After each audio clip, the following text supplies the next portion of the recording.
Good evening, everyone. This is the pre-stream. We should be starting in 4 minutes.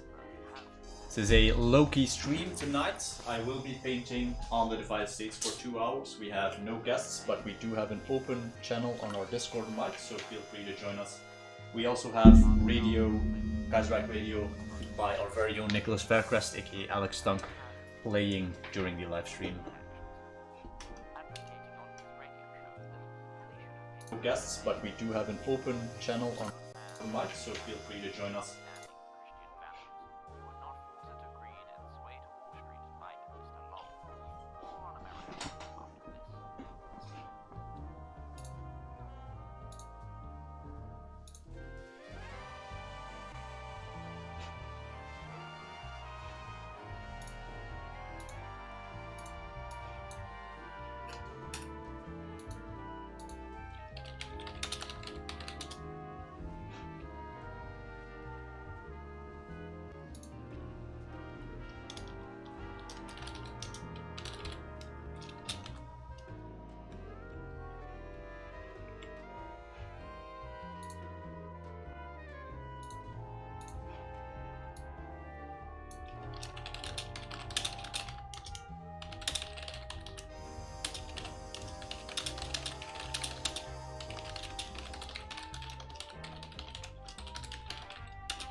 Some sodas with me, guys. We are making this a wonderfully cozy evening. Enjoying that COVID isolation, working on the Divided States today. Let me just open up my relevant files and then we can get started.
Alright guys, it is showtime. Factful Omega, you are correct. Let's get this thing on the road and see if I have my correct OBS settings.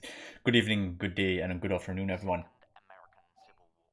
This is the Divided States livestream session 7, if I'm not mistaken. I have no guests planned tonight. This is a pure painting session, so I will be working on some of the wonderful artwork creating for the Divided States, our original animated series. For those of you who don't know the project, I will post a link in the chat.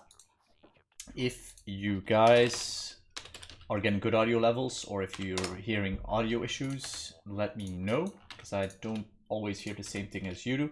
I'm also in an open Discord channel on our Discord, so make sure to join us. I will post a link. I want to make sure you guys are also catching the radio, which is should be gently playing in the background. Let me see if my rhythm pod is working correctly. Seems he's gone. That's strange. Who is taking my radio bot? Get him again. It is possible that radio bot is not working right now. That is interesting. In that case, I will simply run. Let's see if I have the original files for Royalist Radio, because I have the project here. Royalist Radio. It's a 2019 project, episode 1. Here we go. Just have the whole thing.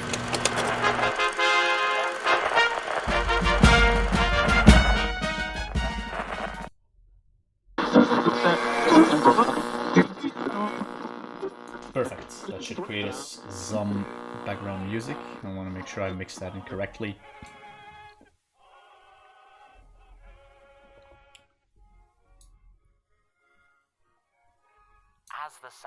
Excellent.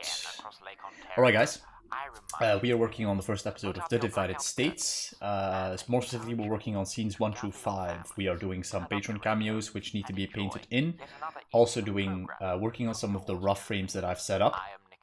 So you'll be seeing some painting tonight. You'll be seeing some Blender work as well. I need to open up Blender to show you guys how we work with Blender in some of these scenes. Quite interesting. Need to be painted in. So let's see, Sawyer Farm intro blockout.blend. Let's start with that one. So this is an interesting scene. It is the first showing of Sawyer in the... Let me just open it down.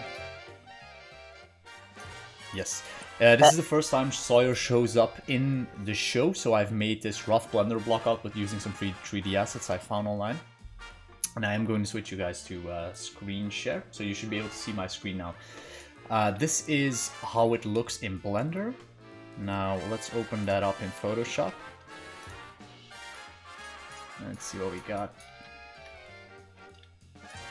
So what we want is Sawyer Farm intro scene. Sawyer walks to Logan, I think this is. Yeah, alright, so this is that Blender scene that we just saw. And Sawyer walks towards the half-track where basically his crew, Logan, and his other team is. And this precedes basically a dialogue scene that's going to play out.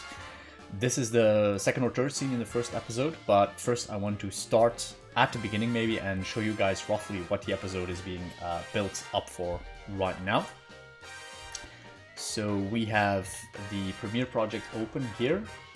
Now I need to see if I can find the full cut. Here it is. I want to make sure. Looks like we've got some people on Discord. Guys, make sure to self-mute unless you have push to talk on. You have something to say because this is an open channel. This is feeding straight into the live stream.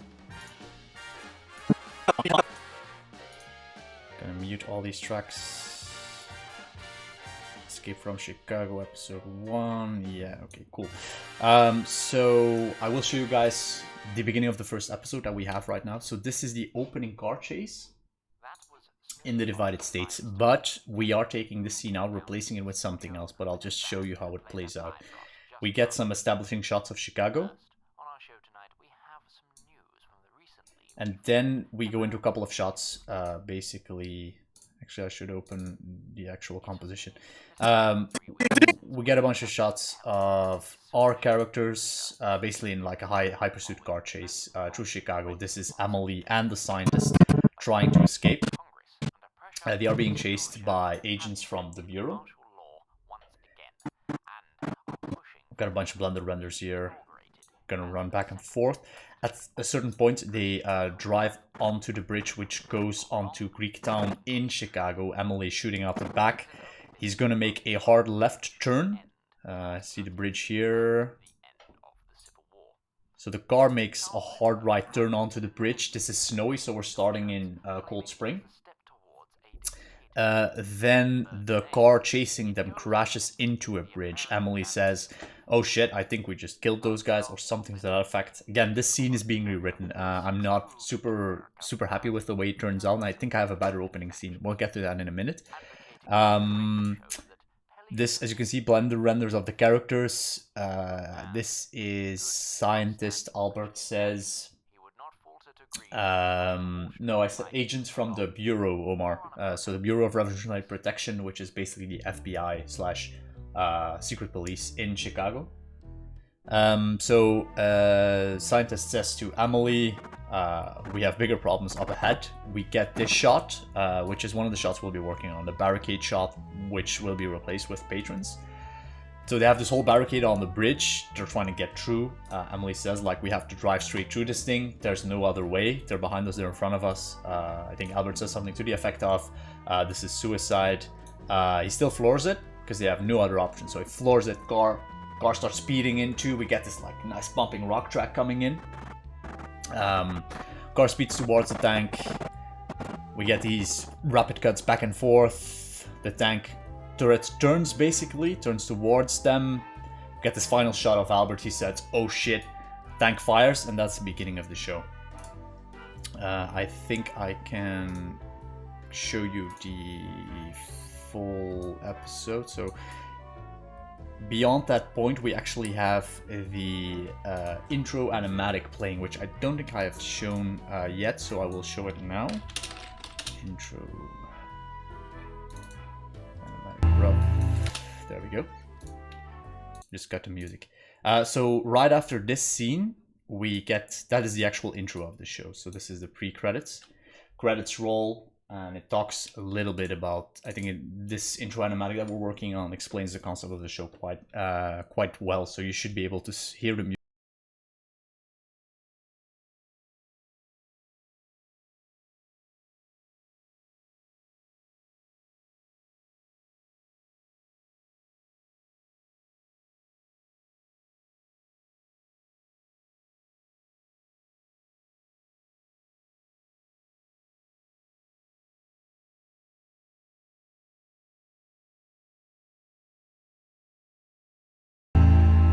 So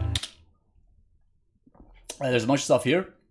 The music is a Johnny Cash cover, which we will license from Extreme Music, which is I think a division of Sony. We talked to those guys. They seem very excited about collaborating on this project. They also have the Dark Country soundtrack, which is something you can find on YouTube. It's like a ton of really good music, and I'm very excited to work with them. They will provide some of the soundtrack. We of course have our own songs, which will also be part of the soundtrack. But I think this, like God's Gonna Cut You Down for the opening, is a really good pick. So if you guys have any questions about anything up until this point, just let me know in chat. I'm looking at my chat to the left here. So Kvagram asks, will this all be still images or some animation? So the way the trailer works, this is a animatic style. So the way you saw the trailer, it has subtle animation on everything. So if you go look at the trailer again, that's basically the level of animation we will have in the final show as well. Turn up mic, sure. Let me see. I can pull up my gain a bit. You should be able to hear me more clearly like this. So yeah, lightly animated scenes. This is the intro cinematic. I'll show it to you again. Opening shots of the Chevy Monster fleeing Chicago. Then we have a rear shot. Go forward a bit. We have, basically it says original animated series based on the world of Kaiserreich. You have the nice gear and torch, and all these backplates are going to be like newspapers, and then you'll see them with some kind of ride-on effect when we animate them. So it'll be like, you know, Chicago fallen, riots in New York, civil war imminent, MacArthur School. Basically these events from the Kaiserreich timeline that are playing out in these newspapers in the background, which I think is an interesting effect. Me and Marcus, the animator, talked about it. We're very excited about that. Going forward a bit, this is obviously the nuke, and then scientist Albert in the forefront with a suitcase. We switch from the nuke shot to the suitcase shot showing the Statue of Liberty. I think it's fairly obvious. Welcome Ignator TV. So then we get into some like alt history tech. This is a Horton 229 two-seat bomber that we customized. So we call it the Horton 239, something to that effect. Flying over our heroes, casting down, then there's more like text going on the bottom, like state of emergency continues. Not sure what we want to put there yet. Going forward a bit, this would have to be the main cast, so these are just placeholders, but it's going to look something like this. Here we go. So these three silhouettes being the main cast walking away from their car with, I want to say like the nuke again in the background or something to that effect. So Kate asks if the opening events in the newspapers will change. So yes, there will be a few frames which change throughout the show. Specifically, the beginning part of the season does not have like events related to Pelford in that opening intro, but that does change as like the season goes on. Some of these frames will be replaced with new, more sinister ones. We're going forward a bit. Oh yeah, that was the last one that we get into Divided States. I actually added a frame recently, which is just something that I thought of while working on the Union of Britain poster, and I want to see if I can find it. Union poster intro, UOB poster, TDS intro, frames, see where I can find it.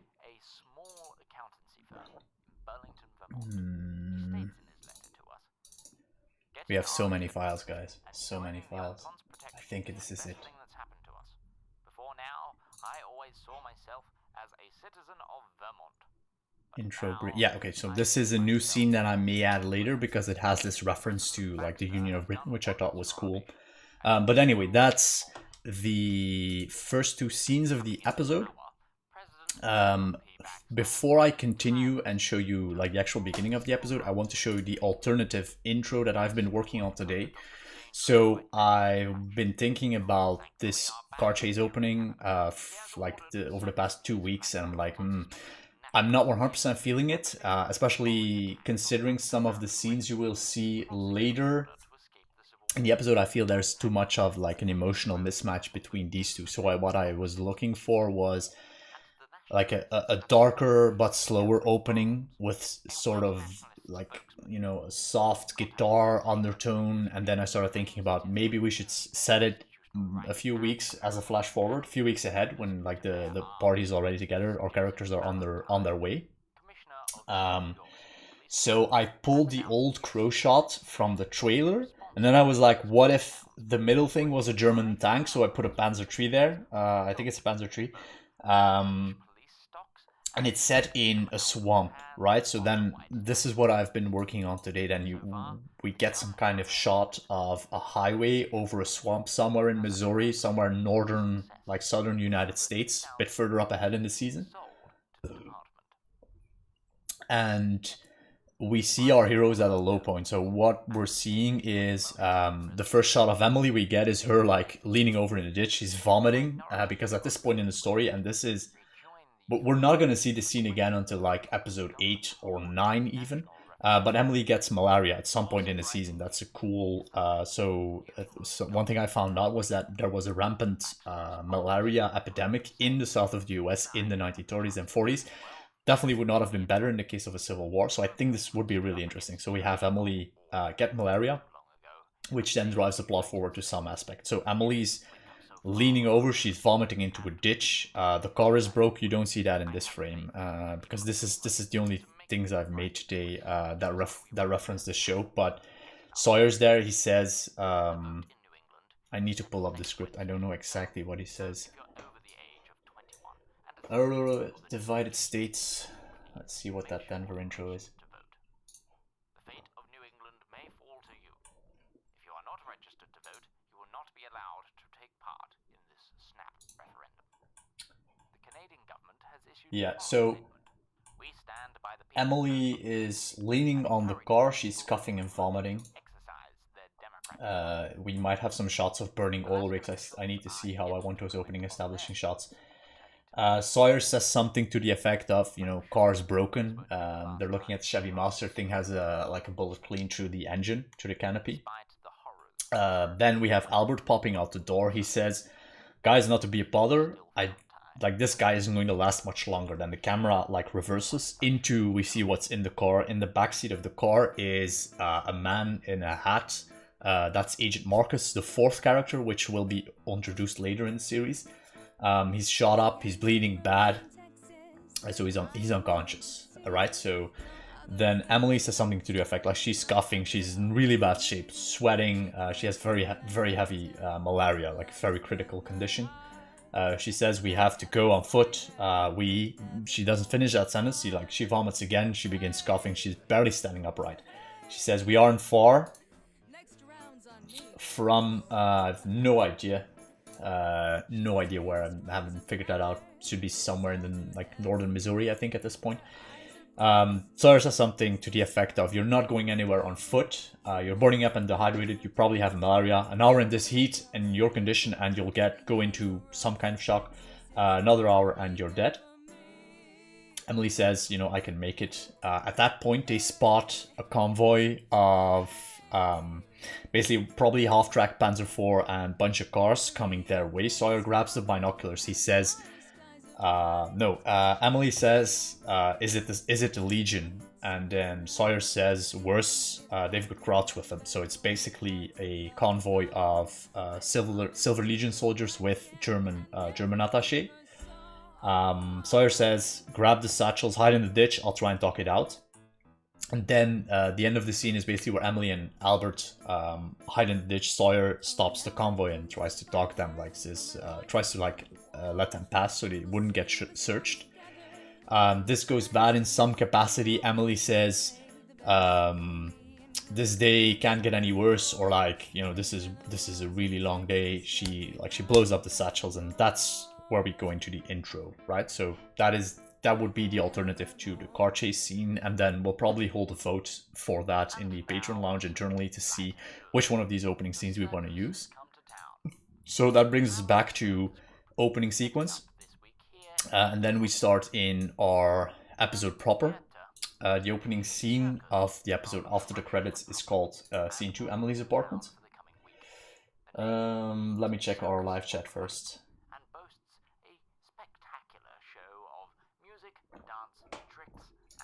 Which reminds me, I should post a little tweet out so people know that we are live streaming. Combining traditional circus skills with the operatic arts. Leading attraction is the ballet troupe. Which reminds me, I should be able to cast my screen into 2 locations. I'm not sure if this is gonna screw with. This might screw with my OBS as well, but everyone who's in the Discord channel should be able to see my screen live, or at least on a less large delay. Let me know in Patreon Lounge whether that's working out. So, scene 2, Emily's apartment. We start with radio. So that's Nicholas Farkas on the radio. Nicholas obviously is one of those characters that Alex came up with. We think it's really cool that he sort of appears in several of our content pieces. So we've seen him in the live action film, in the opening frame as well. So this is him in the animatic. And I think I need to pull up the script for this. I don't know exactly what he says. Script. Let me see what he says. It's basically setting a bit of the scene. So most of I see Homero is asking where Mike is going to be. So he'll be here in a minute. Most of sort of the world building and what we will learn from what's happening in the wider war is going to come from radio, and we're also thinking of making some interlude radio episodes set during the events of the Divided States, so we have a bit of content that relates to each other in some capacity. We think that's interesting. So in YouTube you can play with different formats and stuff.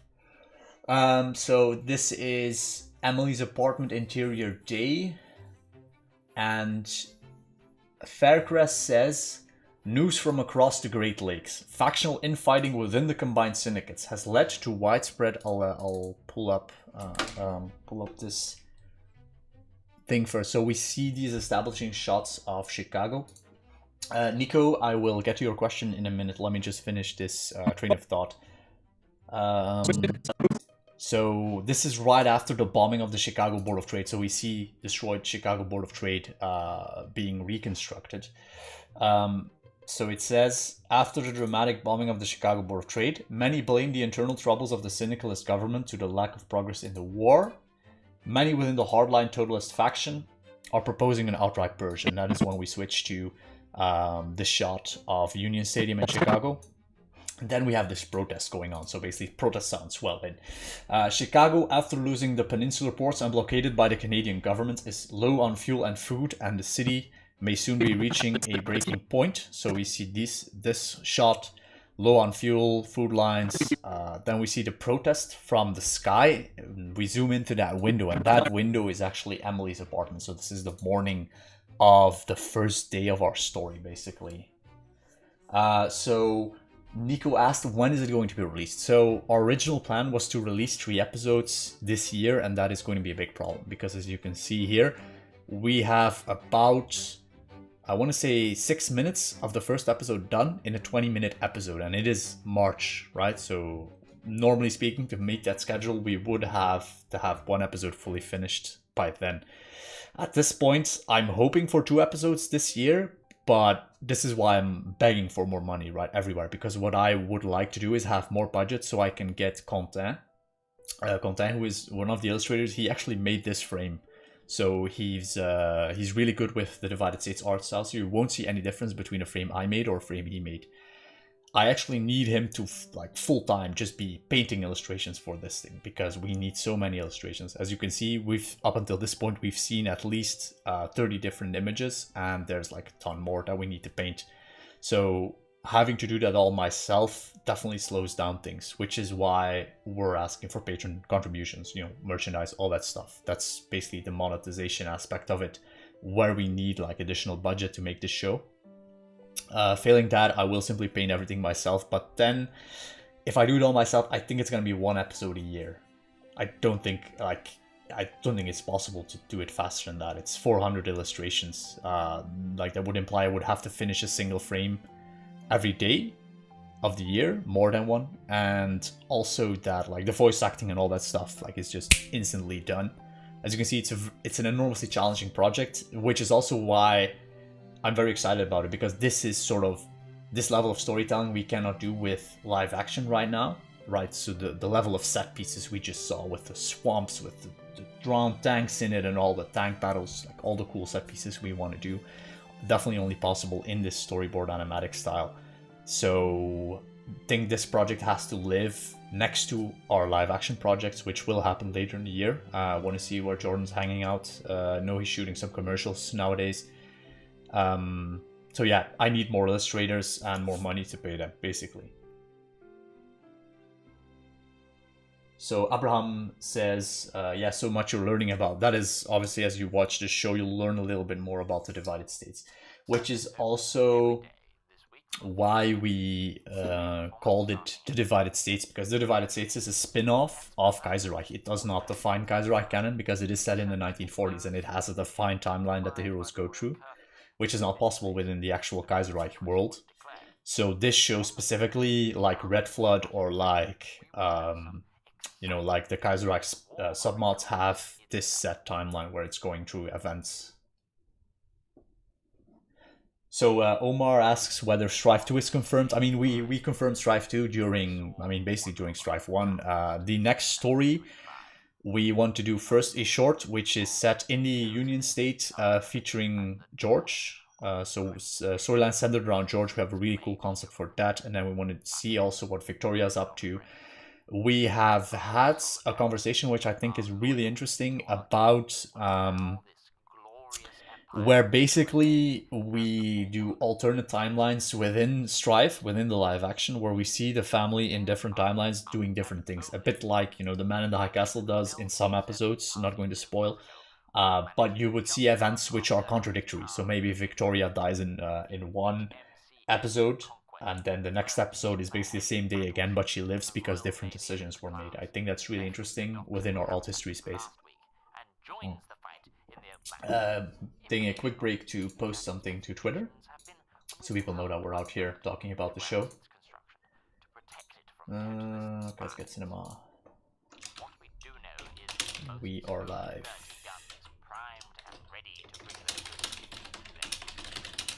Painting and talking about our divided states animatic. Join us. Enlistment offices are open till 8 p.m. Post it every now. day in all major metropolitan areas. Doing a quick Sign up. test. Divided states animatic. Alright. First off, Discord, are you guys seeing my screen with less of a delay right now? I believe so. Okay, solid. Awesome. How are you guys liking basically everything you've seen of the divided states so far? Pretty good. Is that you, Squire? Douglas, did you change your mic? Yeah, I did. Oh, okay, cool.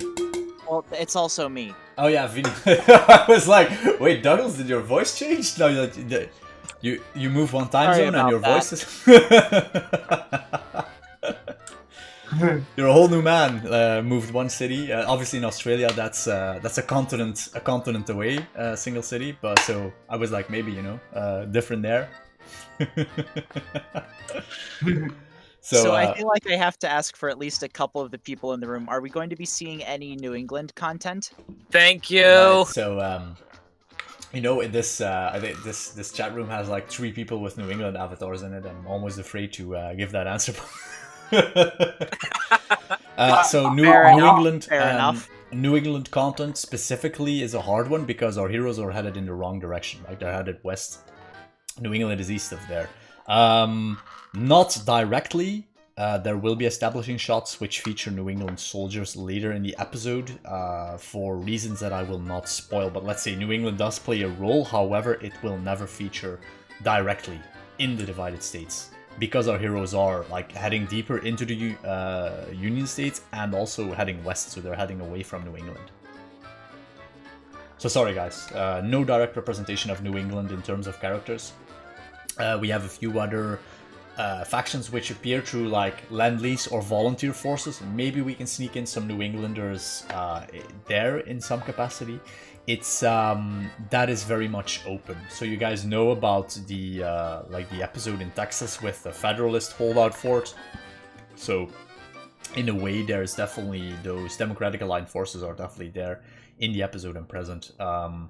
But the shots of New England directly don't have those right now. Just Vincent. Mm-hmm. Makes sense, but still pretty cool. May I ask, would you consider opening up positions for paid animators and also like volunteers who aren't paid, like just people who just want to work? So I prefer paying all our freelancers. I think that's important that like people are paid for their time. If people want to do like voluntarily contribute some of their time, definitely like let us know what you'd like to work on in terms of scenes. Paid, I'm always looking, well, more than looking for freelancers, I'm looking for the money to pay them right now, as I mentioned just before. So we have Quentin, who we really need to be working full-time on this together with me to like get all these frames made. So that's the first thing I'm going to spend budget on. I will have more information for the patrons on the budget after April 1st. As you guys know, I do my finances on a quarterly basis. So I do all the math at the first day of each quarter. And I think we have some money to get Quentin back to work, but it's definitely like a very, very tenuous situation because we already ended last year with a deficit. I'm living on minimum wage. Obviously, the COVID situation isn't great. So right now I'm trying to do as much as I can myself. Once we have money, like the first thing, like it's going straight out to freelancers, getting people to join us. That's great. All right. Any more questions before I continue going through the episode? Is it okay if I ask you how are you doing today? Like, just a chill question. Yeah, sure. I'm great, man. It's been those Saturdays where it's like super crisp, super nice weather. I was just, I woke up nice, relaxed, had some coffee, and I was like, yeah, we gotta that opening scene, I think I got it. It's got to be like, yeah, there's a tank in a swamp, and like you pull up the Wacom, and it's like, yeah, it's all coming together. Generally, what happens in 3 days, I'm gonna open this and be like, man, that scene sucks. What was I thinking? But okay, I'm happy now. I was like, I had not the best day, but like a particularly, it wasn't too awful. It was like semi-good. So like, how do I put this? I assembled quite a few flags today. Not like in real life, just like designed them. Some designs I kind of like, some designs I'm still kind of on the edge on. You know me, I like flags. Yeah. I mean, so Kara here is our winner of our last month's flag design competition. Has a really strong sense of graphic design, compositional theory. You study graphic design, right? Yes. Yeah, so it does show in your work. I was like, man, this guy is so consistent with like the quality of his design that I was suspicious, which is why I asked you, like, do you study graphic design? Because no hobbyist is that clean every single time, but you're like knocking it out. Every symbol works, every color works. So the power of graphic design, guys.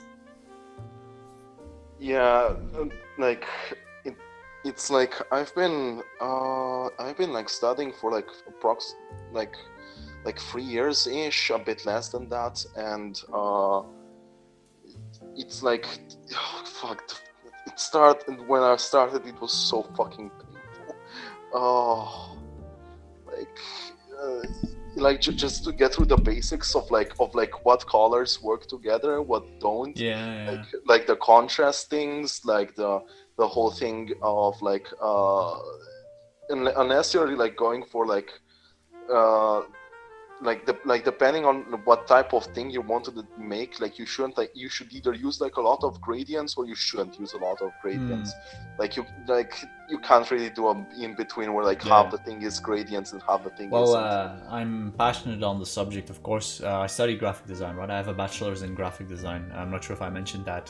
So that is my actual specialization. So what I was supposed to be doing before all this. I'm a packaging designer. You guys like bought any fancy packaging lately? That's what I did, but that market like just didn't exist. So I came out of college, I started getting into concept art, illustration and stuff. Oh, by the way, when Vincent, I completely agree with you on the current Belgium flag. It's awful. Like, what is that? What is that like? The ratio. Who thought of that ratio? But there's who in the right mind? The one. Oh, actually, if you Google Belgian flag bad, I'm gonna post that in live chat for the people who are confused why we're talking about the Belgian flag. So we have Flag Maker and Print, our secondary project, in case you guys have not, and this is where we did that flag contest as well. So Flag Maker and Print is an app basically which I designed. It's basically a spin-off of our own website, and it allows you to design your own flags using a built-in vector editor, because a lot of people were asking me, hey, can we get our own designs on the web shop? So this is what that does. So you can import files, you can design your own flags. Let's go for Poland maybe. Boom, import images. I don't have any vectors on me, I think. Listen, right? Can we just agree on something here? There was a flag of Oman, right? That was just pure red. That has to be the funniest thing ever. Like it's only been a few flags that have been just pure one color, and they are like I find them so funny, even though like they like don't really work in like they don't really work that well for what they're meant to do. To my knowledge, there's 3 flags which are one solid color. There's the flag of, I want to say Bogota, or a city in South America, which has a solid crimson color. There's the old flag of Oman. There's the flag of the Libyan Arab Jamahirija, which is like Gaddafi's regime flag. But yeah, so Flag Maker and Print, if you're interested in making your own flag. I want to get back into the episode, so I'll continue explaining what's happening. So we open on this shot of Emily in her apartment. She's looking out the window. We might remove this frame. It's kind of weird that she goes from her bed to drinking coffee, but there's no like coffee machine. This could be a nice frame for like, you know, mixtape beats to watch Chicago burn by. I want to do something with this frame where it's like, you know, those lightly animated looping things on you. I think that's super fun. She looks back because there's a knock at the door. The knock at the door is 3 patrons. I think this is Anta80, who's in the scene. 3 agents. 3 agents in the scene. Yeah, Anta, that's you. Are you in this Discord channel? I don't think Anta is here. But yeah, Emily opens the door to the 3 agents. He says something to the effect of, Miss Faulkner, you need to come with us. You've been requested. This is all Contan's illustration, by the way. Really cool. You've been requested at the Workers' Mart, which is the merchandise mart in Chicago, repurposed as office. This was an idea that Jordan had. Jordan is a Chicago native, so he knows the area well. She asks, like, you know, why do they want me for? Beans on toast, thank you for the kind words. So he lights a cigarette. Anti-80 says, don't know, it's above our pay grade, you need to come with us. So they go outside. This is the wrong car, by the way. And they drive off. And then we get into scene 4, Workers' Mart Drive, which is not in this project yet. I need to pull it up. Scene 4... It's really weird. I feel like this project has changed. Because this scene should be in here. So I need scene 04, Workers' Mart and Peterson office. So this Omero is where we first get. So this is one of the frames we'll be working on today. This is not correct. I feel like I've lost some files. Rough cells. Where are you guys? So as you can see, the frames are here. So these are all the frames that we're seeing in the car chase scene. Is it possible that I haven't? No, I've put them together, I'm sure of it. Or is it possible that I haven't painted them yet? No, I've painted them, I'm definitely sure. This is one of the annoying things about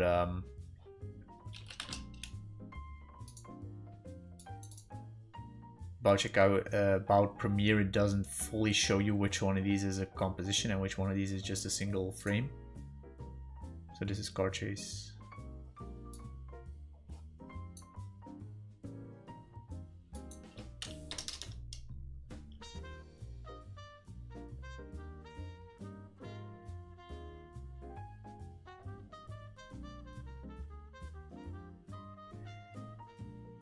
Yeah, Omar says, welcome to the world of... so I haven't lost the files, I've lost the sequences where they're like placed in order. Which is so weird.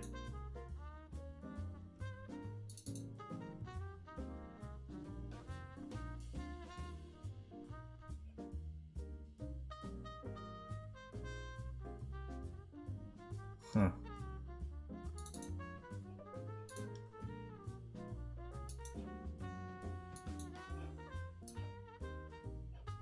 No.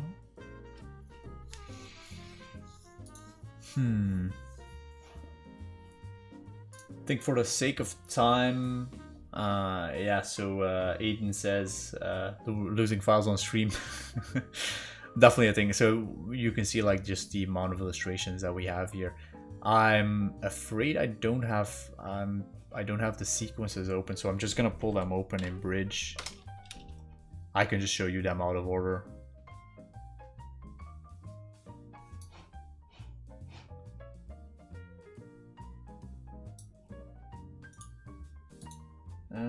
So what we want is scene drive to Workers' Mart. Let's see what we got here. Yeah, these guys.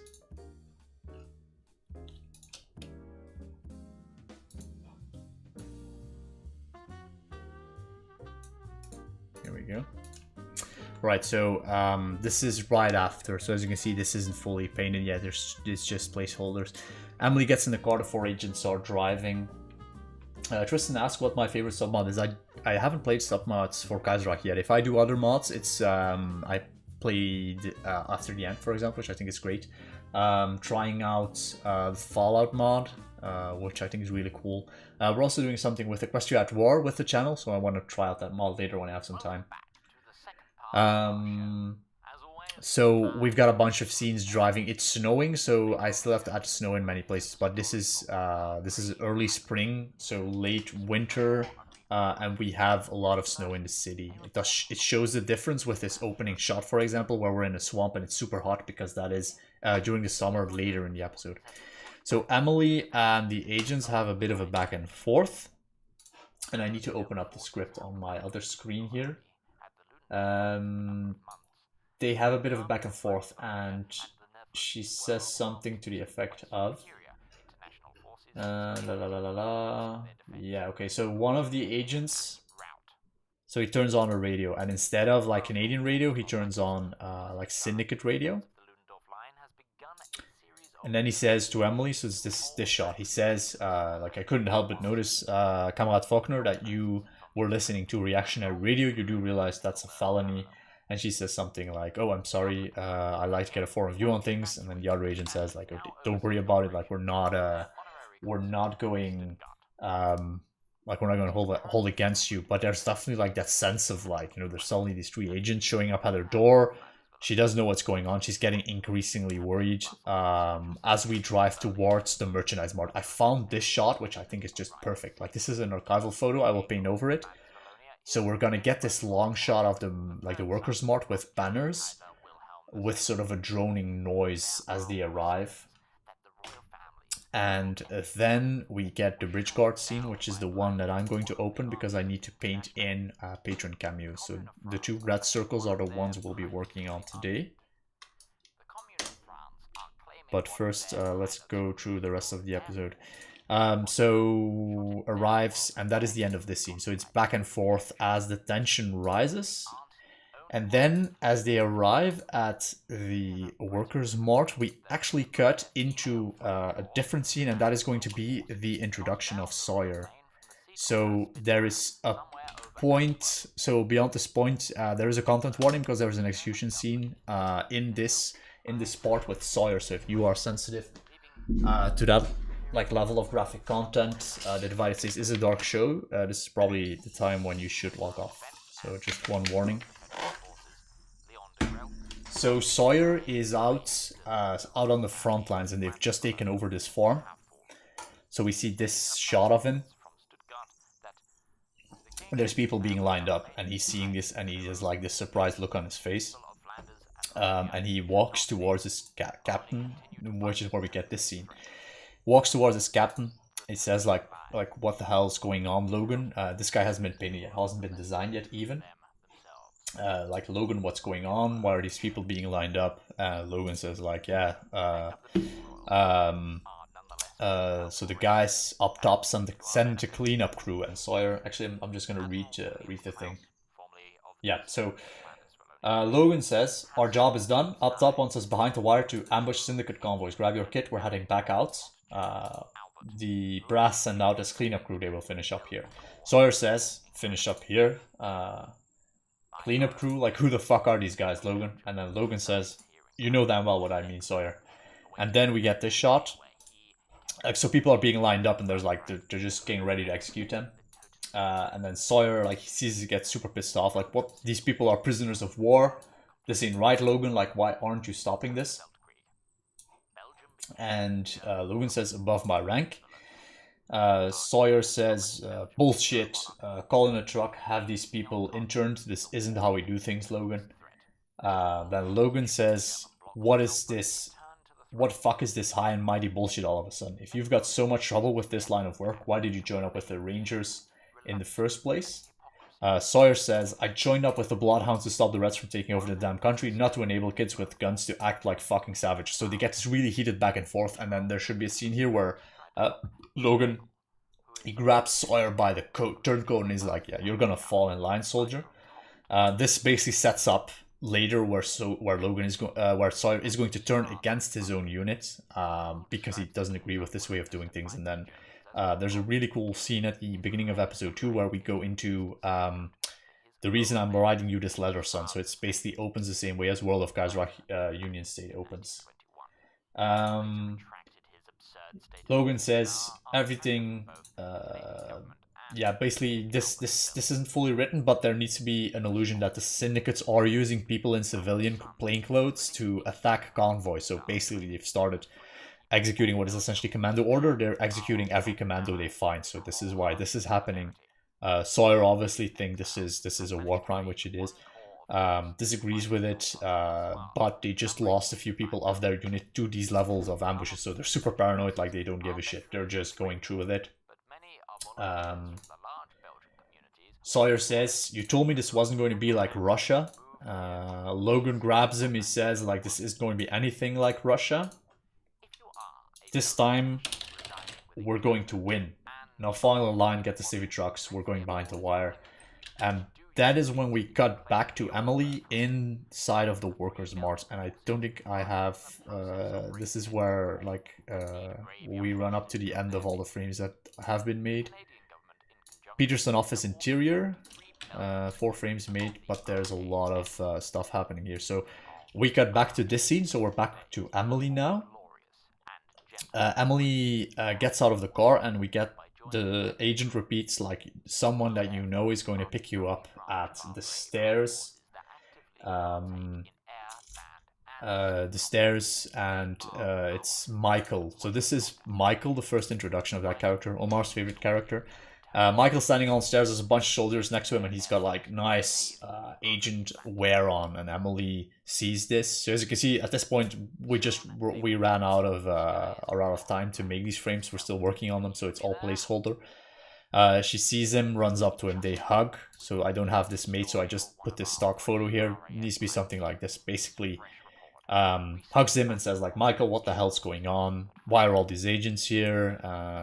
Like, did you make agent? Like, congratulations. Like, there's so much happening. Emily doesn't know. So very good spot by Omar Bradley. That's going to be like a large thing in the story later on. That, like, Sawyer is definitely a conflicting character who has fought for different sides throughout history and has been on the Bolshevik side in the Russian Civil War, which then lost in Kaiserreich. Anyhow, between this, then there's 2 more scenes, which is some kind of peacock statue in Peterson's office, which is where Emily is going to get some very bad news in the office of Peterson. And there is the introduction of Sarah, another syndicate officer that Emily knows. And then we get a little more information between these 3 characters, what is going on. And that is basically what we have so far of the episode. And I will show you guys more in a later live stream. So what I want to do is work on Merchandise March Arrival. I'm going to close all these other scenes down for now.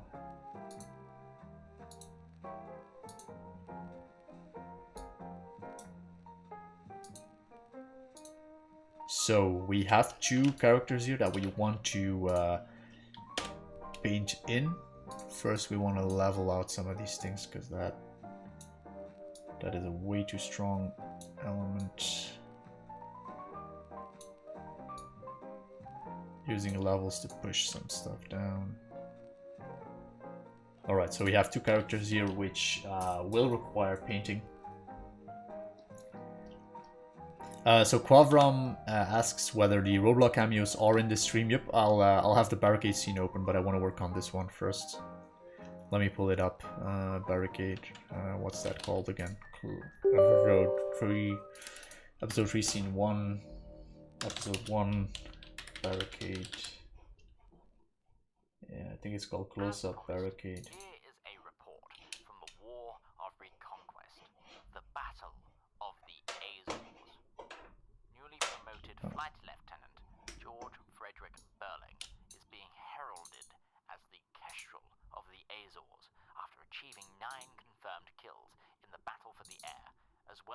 landing the final coup de grace on the Here we go. So this is the barricade scene, which happens in the opening card chase, where we do need to paint in a bunch of patrons. So this is a list of the patrons that are making cameo appearances in these two scenes, and we'll work on that right now. Looking forward to it. All right, let's get to work, guys. So as you can see, the way we do frames for the divided states, these are all individual layers. So well, this is a bit messy because there's a lot of light effects, but I should be able to grab one of these guys. So this is an independent layer, which I can move him around. So basically what we're going to do then is then animate him so he's going to be moving slightly to the left, so there's a sense of depth to that scene. So this is basically what I do. I set up rough scenes for all these guys, and then just a minute, and then I go and paint in all these patron cameos once we finish them. So first, for this scene, we have Friedrich and Luna, which requires some work. So with all these studio live sessions, we'll do like a quick read-through of the episode. Once we have the episode fully made, we're gonna do like a bigger live stream with all the actors, where we do a table read, which is basically the actors reading the script while I slide through the images.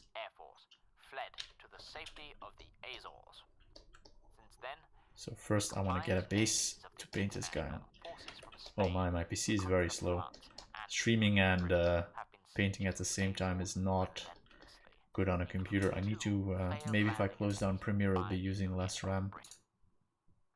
Yeah, that should help a bit.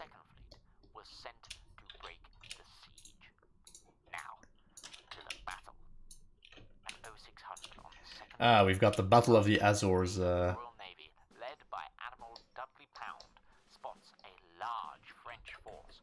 Alright, so we need the bridge scene, that's Friedrich, and his honor guard uniform. So me, Friedrich, and Luna were talking, and so sometimes, and this is sometimes, this isn't always, because it depends on what works for the scene.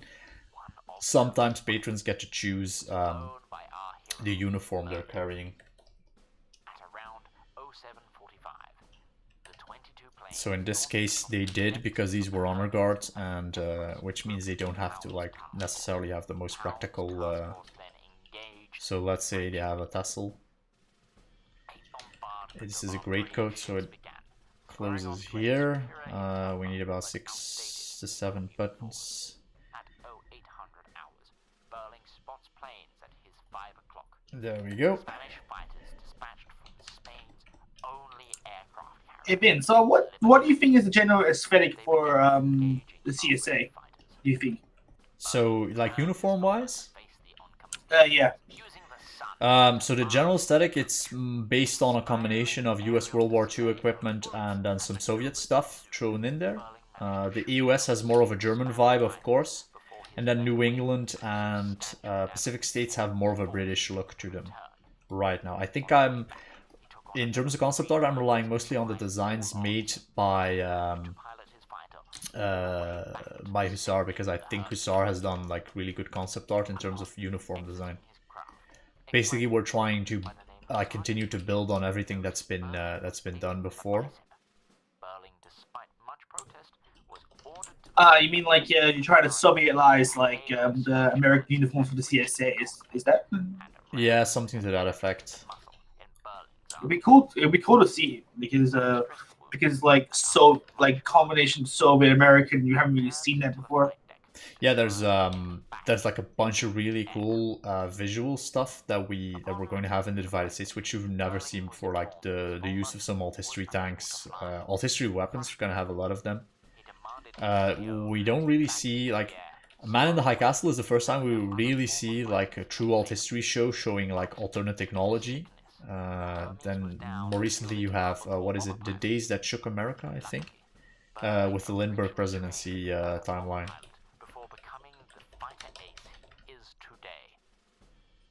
Berling was attached to the 778th Naval Air Squadron and took to the skies once more.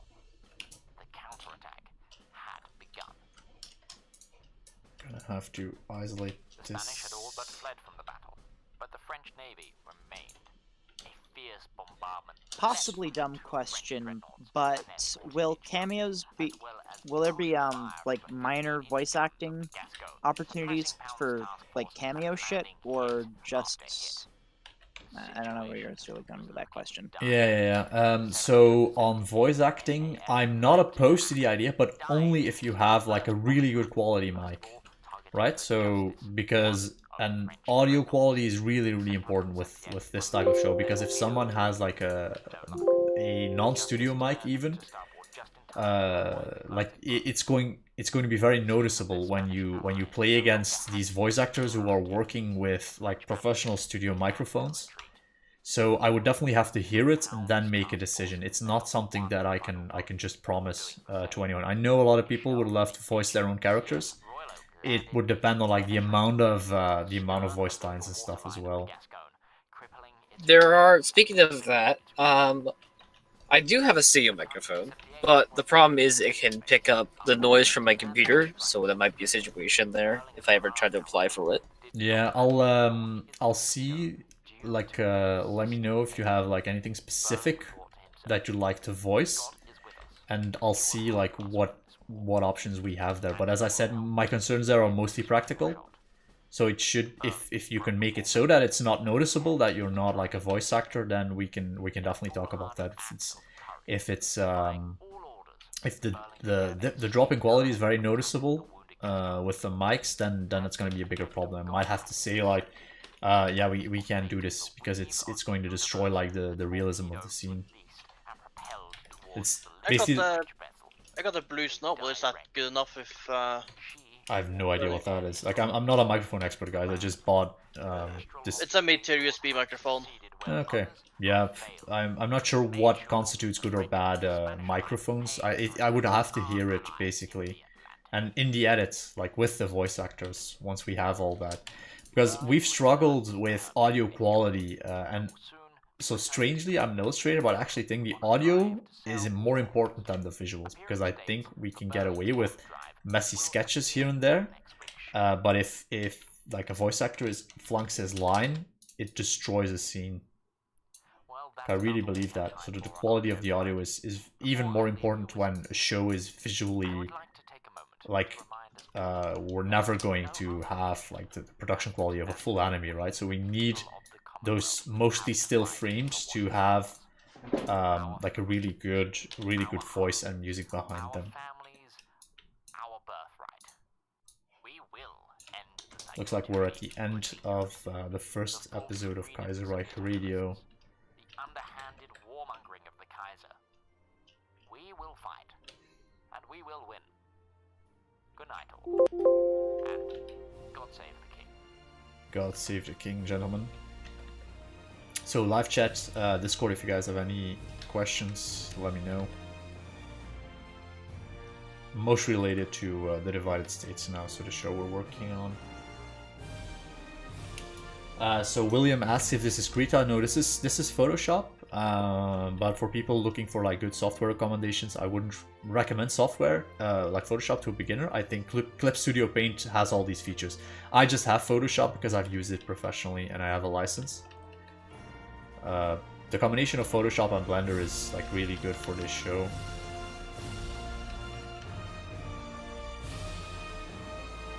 So Friedrich, I think you're in this voice chat. If you're into heraldic, you could think of a cool emblem to put on the collar of your honor guards. That's something that could use a heraldic device, or something that fits within the existing CSA symbology. And I think would be interesting. Okay. I mean, hi, I'm here, Luna. Hey, Luna. I was kind of thinking, maybe the torch and hammer. So in the US, there is a very limited use item or insignia by the army called the militia insignia, and it is a musket with a cross sword. And I was thinking if you just put the torch and hammer on top, that would be a pretty interesting symbol. Current affairs and music here on Royalist Radio. Could you post that in Discord so I know what it looks like? Let me find it. Yeah.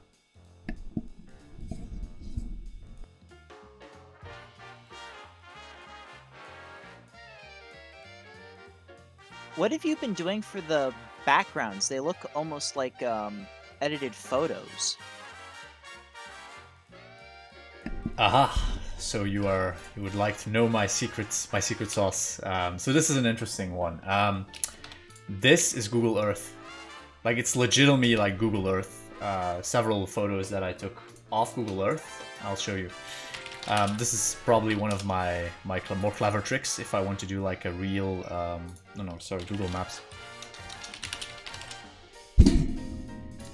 So we go to Google Maps and I was like, okay, this merchandise marketing, it's a real location. Like, I cannot randomly say that it looks differently from what it is. So I knew that I wanted a shot from a bridge.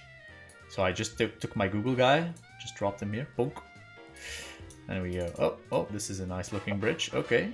Screenshot this. Apologies, I was trying to figure out how to use push to talk because I've never used this before. Yeah, no problem. If you could send me that logo, I could possibly. So see what I can. I don't have a logo right now, so if you can find something that you think is interesting, just let me know. So this is a screenshot from Google Earth. It's not the correct angle, but you know what you can see what I did. Then I press. But I found the image. I put it in Patreon crew. Yeah. Awesome. So this is how I do it, and then the building is actually a 3D model from Sketchfab. So I use basically whatever I can find, but if it's a real location, I might actually like legitimately base it on Google Earth, because that gives me like a direct representation of what it looks like from that angle.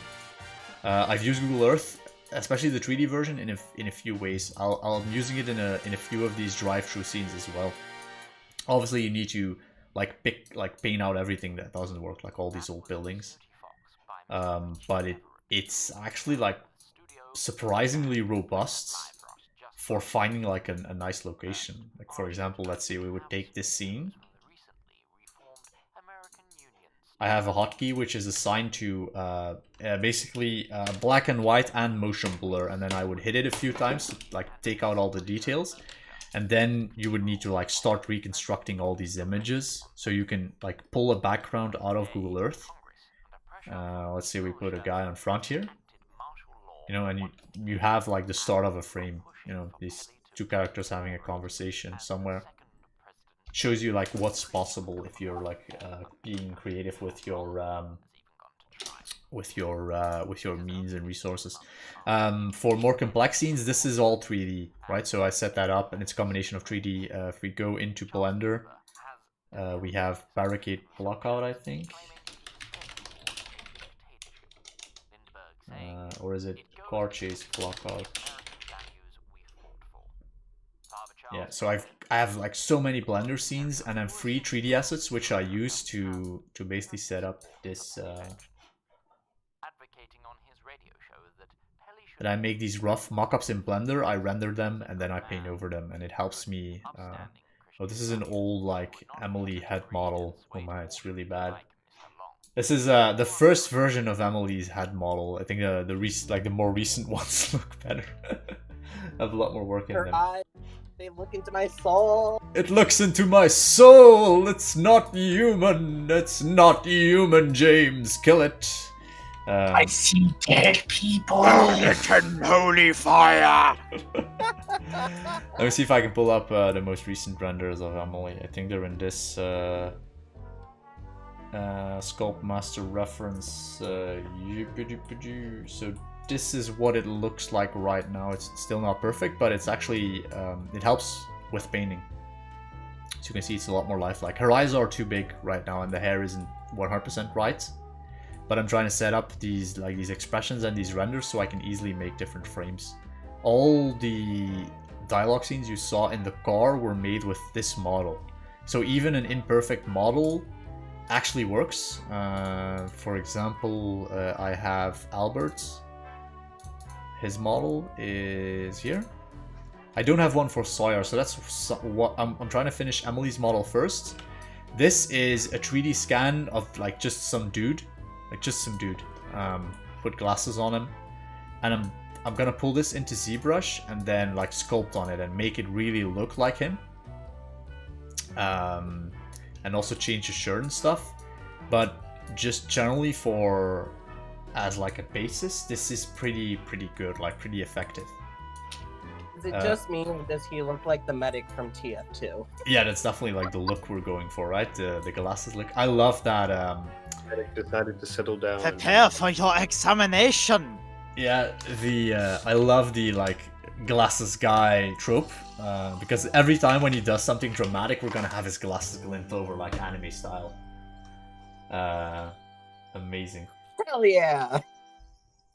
So this scene, for example, all these guys are like models, scans, free assets, stuff you can find online, and we'll be seeing a lot more of this way of painting in the future because especially for World War II, there's a lot of people who have costumes who are now like taking really good photo scan references.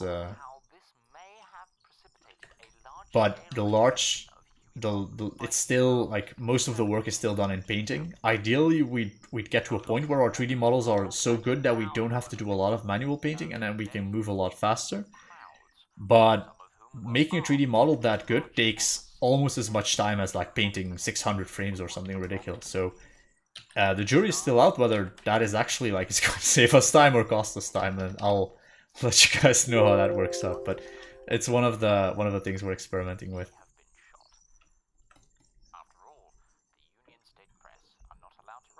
Let's see. So this guy is being hit from the left, needs a bit more shadow like this.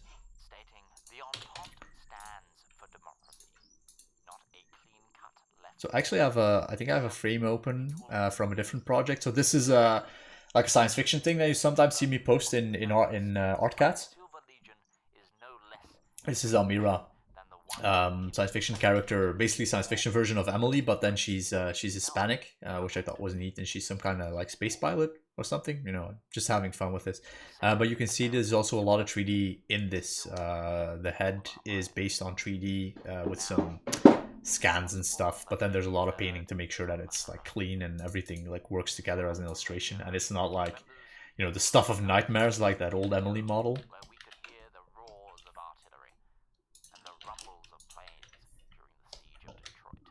Just out of interest, of all the patrons here, who has never, who is a cameo cat and has not gotten a cameo yet? I never had I have never had a cameo. I literally just signed up on the Patreon like 20 minutes ago. Oh, okay. But well, thank you for joining. Welcome. Thank you. Also, I have a metric fuckload of railroad-related reference material. If you'd like stuff for trains. Interesting. Well, it's mostly for the New Haven Railroad, which was the indigenous one for southern New England, but a lot of it's pretty general. I'm really looking forward to this because this is the barricade scene is gonna be my first cameo also. All right, cool. I need to do like a poll to see how we are with cameos, because we have so many people joining the Patreon often that like I cannot paint as fast as people are joining. So I fear that we're getting behind with the terms with like scenes and patrons. First, I want to make sure in the coming week that we finish all these scenes and all these cameos. So light hits the ear from behind. Pull it up here. Mr. Warner owns a small accountancy firm, Burlington, Vermont. He states in his letter to us, getting our independence and joining the Entente's protection is the best... And one more thing about Patreon stuff. I plan to be part of it too. Just gotta wait for my PayPal to come back up because, you know, my birthday just happened yesterday, so... Yeah, no rush, man. So for all those people wondering, there's a lot of people in live chat wondering, like, how can we support if we have no money? 100% fair. Like, don't spend money on us if you don't have any, guys. These are tough times, right? Make sure like you still have a job in COVID, and then worry about us. We'll survive. So you can always support us for free by just sharing videos.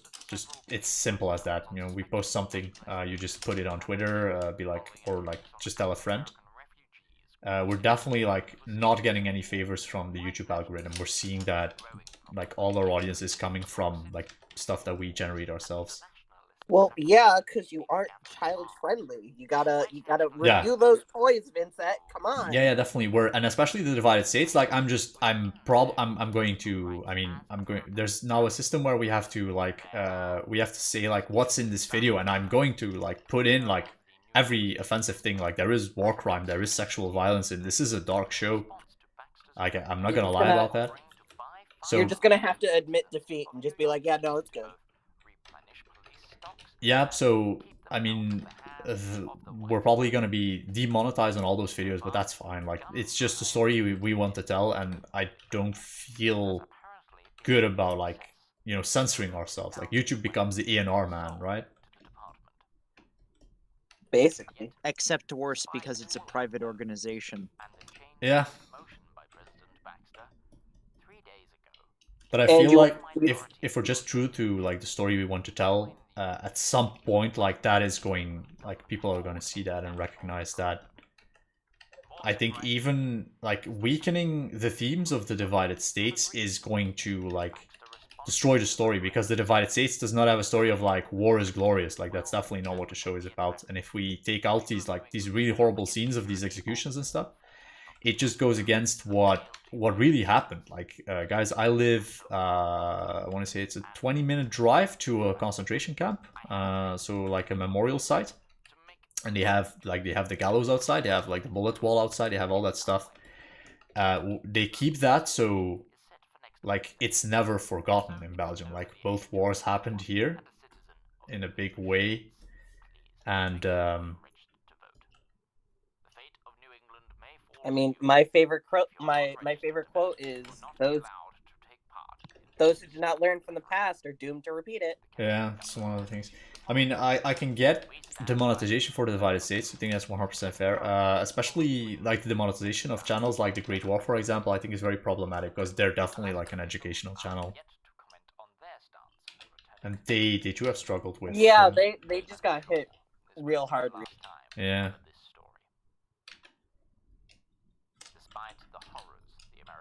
There's another YouTuber that also got hit by it too, known as Armchair Historian. They have to like censor some things, which ruins the aspect of watching it. Armchair, really? Why did it? Yeah. Why would they censor Armchair? YouTube has gone on a crusade against historical channel. I know Forgotten Weapons. They have to be very careful on what they show. Because they're talking about weapons, and you can't talk about weapons in front of children. That's bad. That's pretty ridiculous. That's not even the worst of it. Did you hear about what happened to the AK's guy video on German machine guns? Oh, what happened to AK guy? So his video that they did at Drive Tanks actually got manually approved for monetization, and then somebody went back and gave it not only removed it from the ability to be monetized, but they put it as a strike on his channel. Oh my. Yeah, so the channel strikes is pretty scary, but guys, if you get 3 strikes, your channel's like deleted. It's just deleted. That's ridiculous. I did send Pigeon the emblem you're working on right now. He's trying to spruce it up a bit. Yeah, so what if we just add a torch to this one? I mean, you're not gonna see it. This is like 3 pixels, but we can remember. I mean, yeah, that's just what I was thinking. Yeah. Yeah, it looks cool. That works. It's a very obscure insignia in the. By the way, if talking about emblems, if Kara is here, Kara, are you still in the channel? He dunked out. He might have left. Okay, so well, he's in Europe, so it's pretty late here as well. I'm gonna show you some of the work he did, symbol he made, which I thought was really cool, and that I'm using for Icarus right now. Okay, this actually looks really good to have that on. Like that insignia was only used, I believe, from 1900 to 1903 before being phased out. Interesting. It's a very, like, I could find very little information on it, and I was like trying to figure out where it came from. Was it used? Just like, the only information I get is a wiki comment saying that it's United States militia insignia, and that's it. Okay. What I'm trying to find is the Icarus faction. So Kara designed a really cool Icarus faction thing for me. Counter is... I need to answer that. So counter is...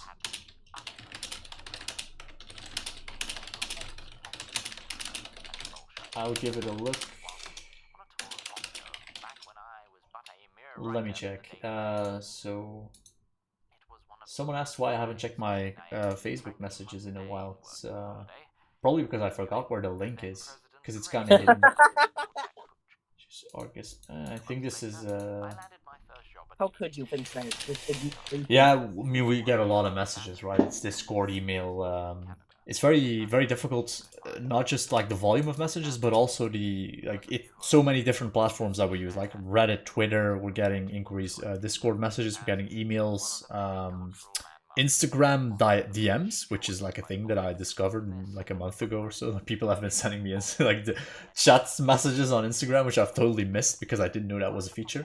WhatsApp, and then Facebook Messenger. Pretty sure I'm forgetting one or two things. WhatsApp. Yeah. The only reason why I joined the Facebook back in like the 2000s or something was because there had games on them that died out this few years ago. Oh yeah, because Flash is dead. RIP. I barely even use Flash. I barely even use Facebook anymore. No, I did not. I do not use Facebook anymore. That is an honest truth. And once they removed those games, especially Backyard Monsters, I was like, damn. Some of those Facebook games were actually really good. I used to love Flash games. Oh, all those Flash games don't work anymore. Unless they've been converted. I used to play Mud and Blood all the time. That was awesome. I'm going to run out for a minute and grab a drink before we leave. So this is some of the icons we've been developing for Icarus. So UNCF, little German cross reference in there. It's like our Kaiserreich sci-fi influence. And this is the second image, is one that Kara designed, which was awesome. The GS symbol. So basically this is like some kind of lore where China and Russia form an alliance, and then it's GS, the Greater Eurasia Sphere Treaty, in some capacity. Nice. Space commies. Space commies. Well, it's not necessarily communist. It's more like authoritarian system. Just that one line from the end of Red Alert 3. I'm going to go to the one place that hasn't been corrupted by capitalism. Space! Red Alert 3 was such a great, so wonderful... apparently, he had to do that scene what's over and over and over and over again because he could not keep himself from laughing. The only reason they picked that scene was because it was the most stable and reflected the character the most. I mean, so basically, he's mildly insane and is very fucking angry. Entirety... Yeah, he's also trying to keep himself from laughing because every time he would get to that part, he would burst into laughter. Oh, I love that. The guys had a lot of fun on that set. If you ever watch behind the scenes footage of that, you can see them joking around.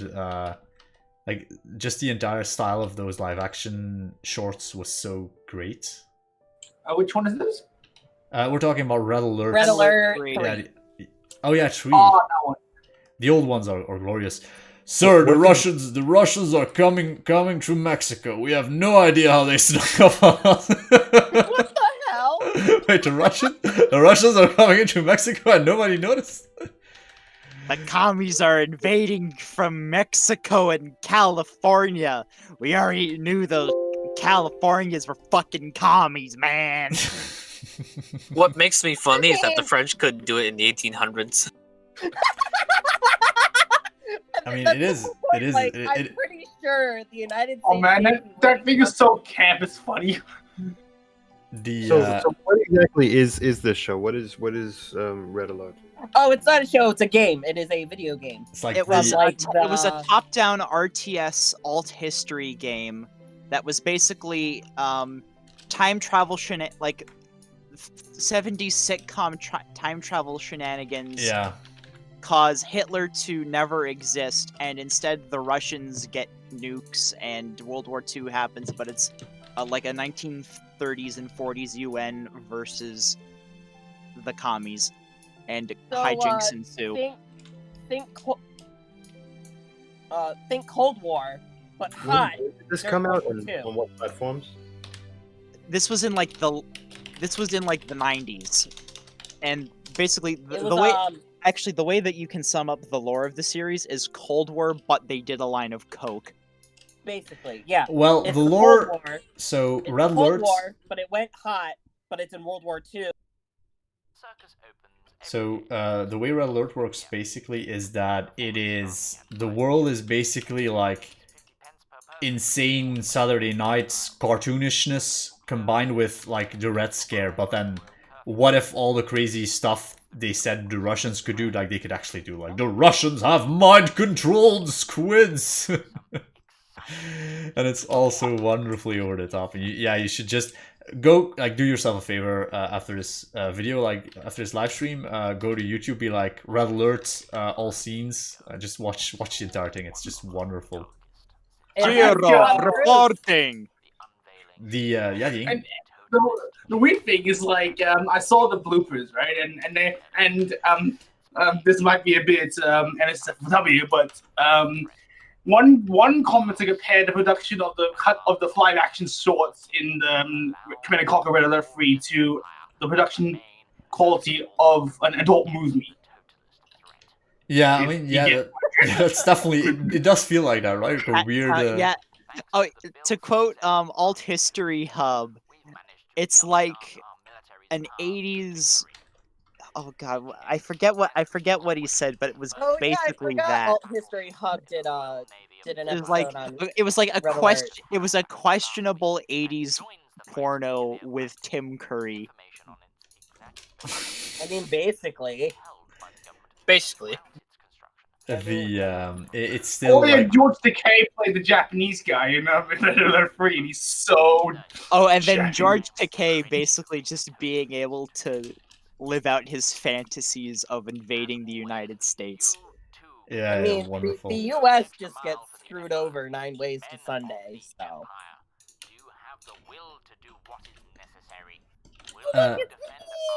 Luna, for this scene, I am going to take off your glasses because we already have one.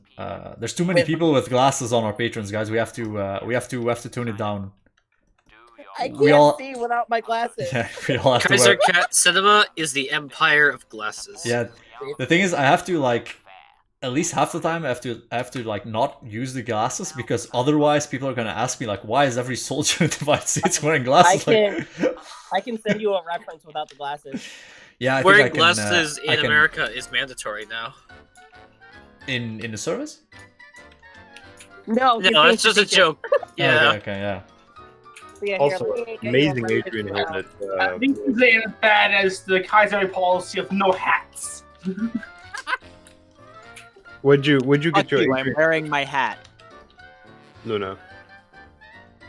Yeah, I'm here. Hello. I need a better honor guard pose. Oh, where'd you get your? Where did I get what? I think the helmet is what he's asking. Oh, I got it off of Amazon, of all places. It's a reproduction. Still good. I love it. Is that an Adrian helmet?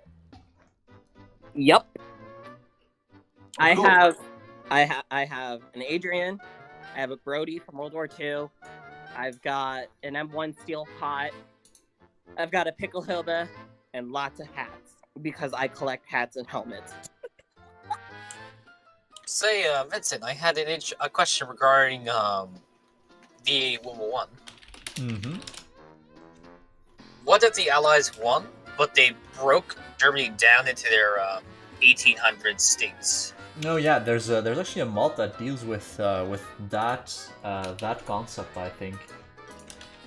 And I'm not sure what it's called, but there is one. There's definitely one that talks about that. So you should look it up. Then it has Prussia and stuff, and it has France going pretty crazy. I have sent you a reference without the glasses. Okay, thank you. I'll probably have you guys present rifles on the right side. It's probably the most natural position for an honor guard to be. Basically, yeah. Oh yes, if anyone needs to ask about weapons, I'm your man. Yeah, Douglas is our weapons man. Yeah, I only have a Martini Henry and a Swiss Vetterli. That's it. It's more than I have because I just have this dumbass pump action pellet rifle. Oh, I have you know, I bought 2 or 3 guns for basically divided states, so we can shoot some reference photos ourselves. So we have I've shown it on like State of the Cinema. Are you guys watching those, by the way? We're getting very low viewership. I'm usually at work when they come out, so I kind of forget. Yeah.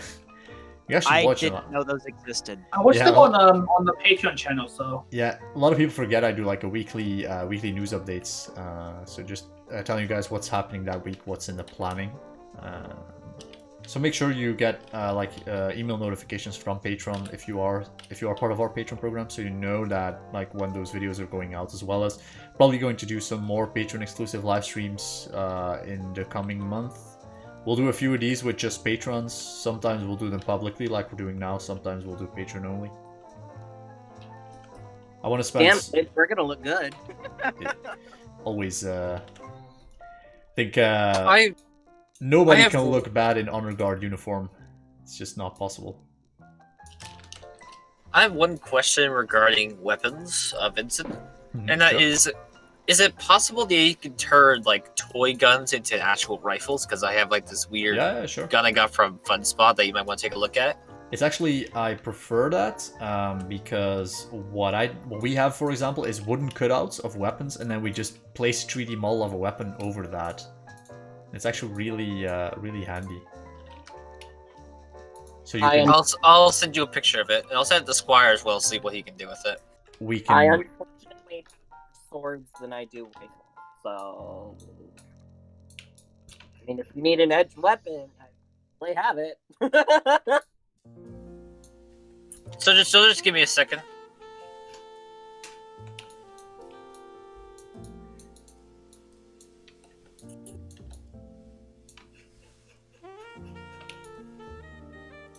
Scrolling intensifies.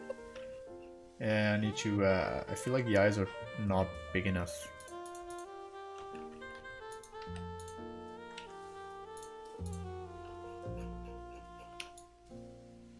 No, this is more natural. Yeah. Probably gonna add to some kind of glint, I think. So basically what we'll do is like something like this. Small. Maybe not want those eyes to be seen. Let's put some work into Luna first. So we have the new reference should be on your Discord. Let me check. I love this song, by the way. You guys are not hearing the music, unfortunately. Yeah, okay, thanks, Luna. Yep. Seems rhythm. Normally, I would have Rhythmbot play in the channel, but they seem to be bugging out. They're always dropping out. I mean, that sounds about right. Oh no, the bots are broken again. Let's kick it with a hammer. Don't do that. Flammable would be highly upset. Yeah.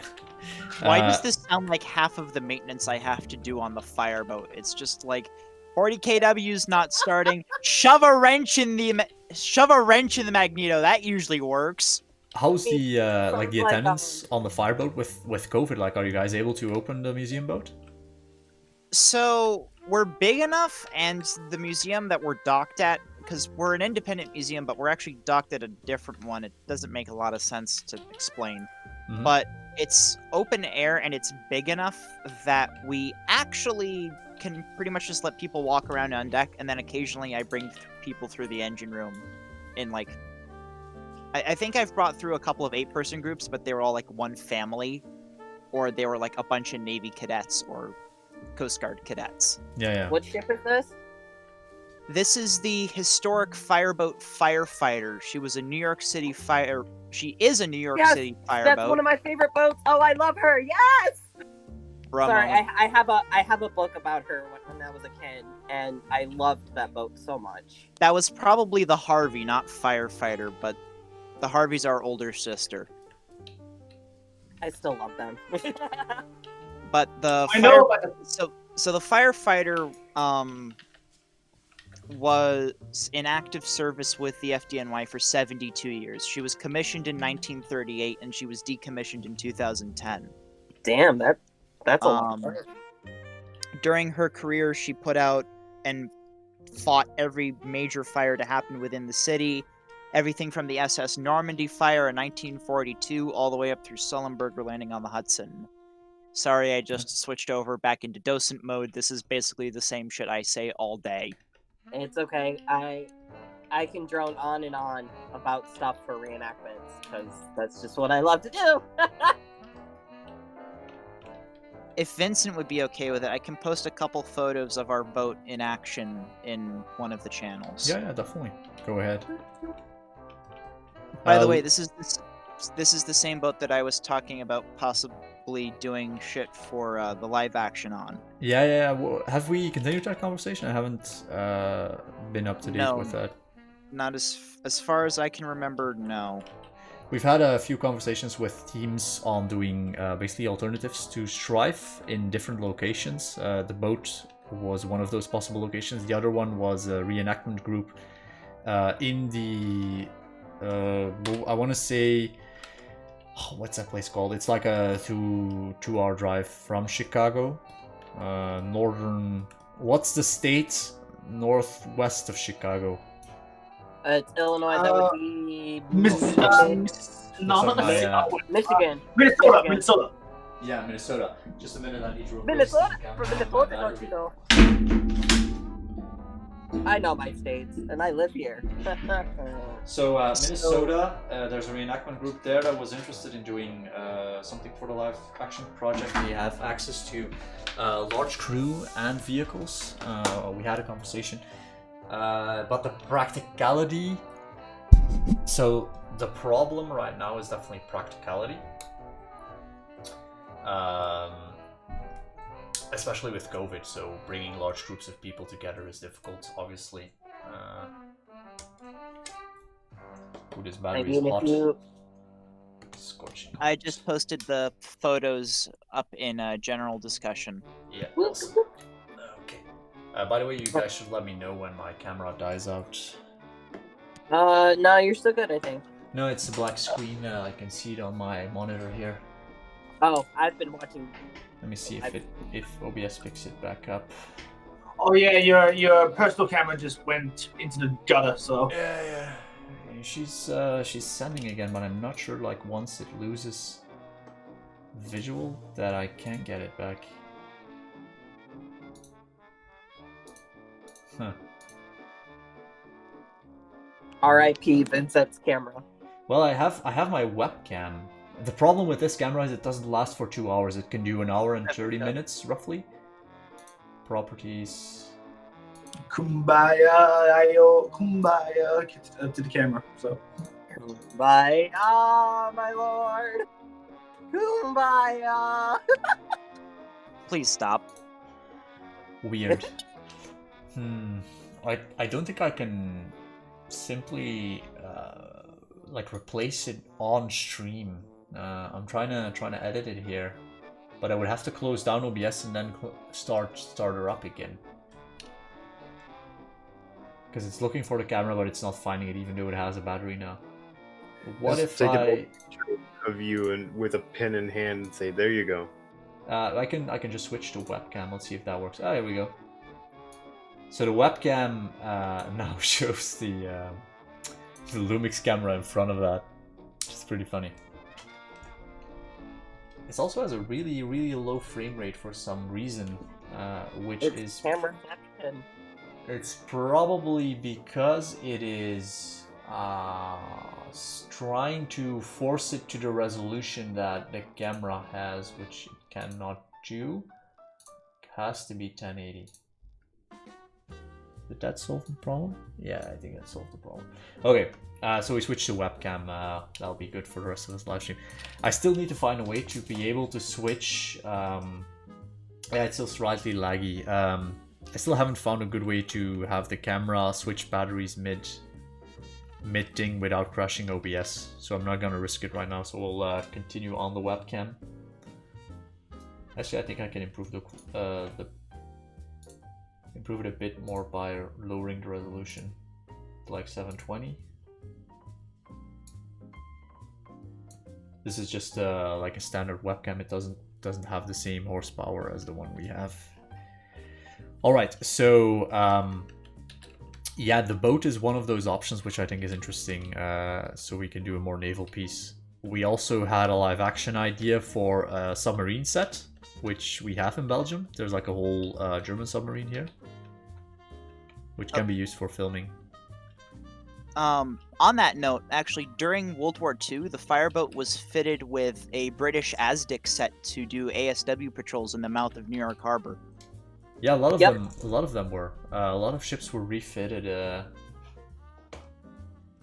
It's quite interesting to see, like the anti-submarine warfare, how civilian vessels were used. Hey man, when your coast is being invaded, you'll put any ship to sea and just be like, go. Yeah, it's like everyone. So we actually take our boat out for runs occasionally, and last time we came across Long Island Sound, we were dodging fishing boats in the water, and everybody was making the joke, because a lot of our crew members were actually alive during World War II. They were making the obvious joke of, hey, we're dodging the U-boats. Love it. I'm currently reading up on the history of the firefighter boat, and it apparently was the only source of water during the 9/11. Apparently, because when the tower collapsed, all the water mains ruptured the fire mains. Right. Us and two other boats. It was us, the firefighter, and then the retired fireboat, the John J. Harvey, which got a children's book written about it, and the newer fireboat, the McKean. All three of which are still around and, oddly enough, still operational in different spots. Yeah, the Harveys enjoyed a very semi-retired life to it. Very interesting. Yeah, she does excursions on the Hudson River. Meanwhile, Firefighter just kind of bounces around the eastern end of Long Island Sound. And speaking from personal experience, oh boy, is she a brown water vessel, because she rolls like shit. Like, you think, basically think about the meme of the Flower class corvettes rolling, and then apply that to a ship half their size. I mean, it's a tugboat. It's not meant to do much. First off, fuck you. We've actually been blown up on a couple of occasions. Second off...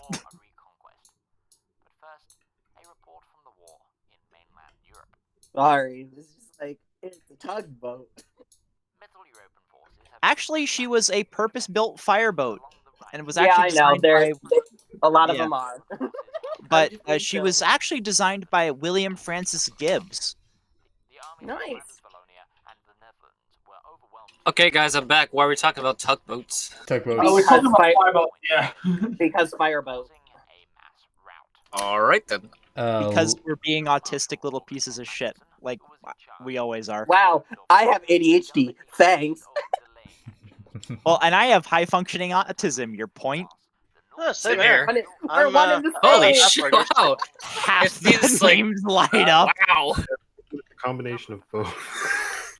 They are comorbid, so. But anywho, that's not for this stream. Well, that's neither here nor there.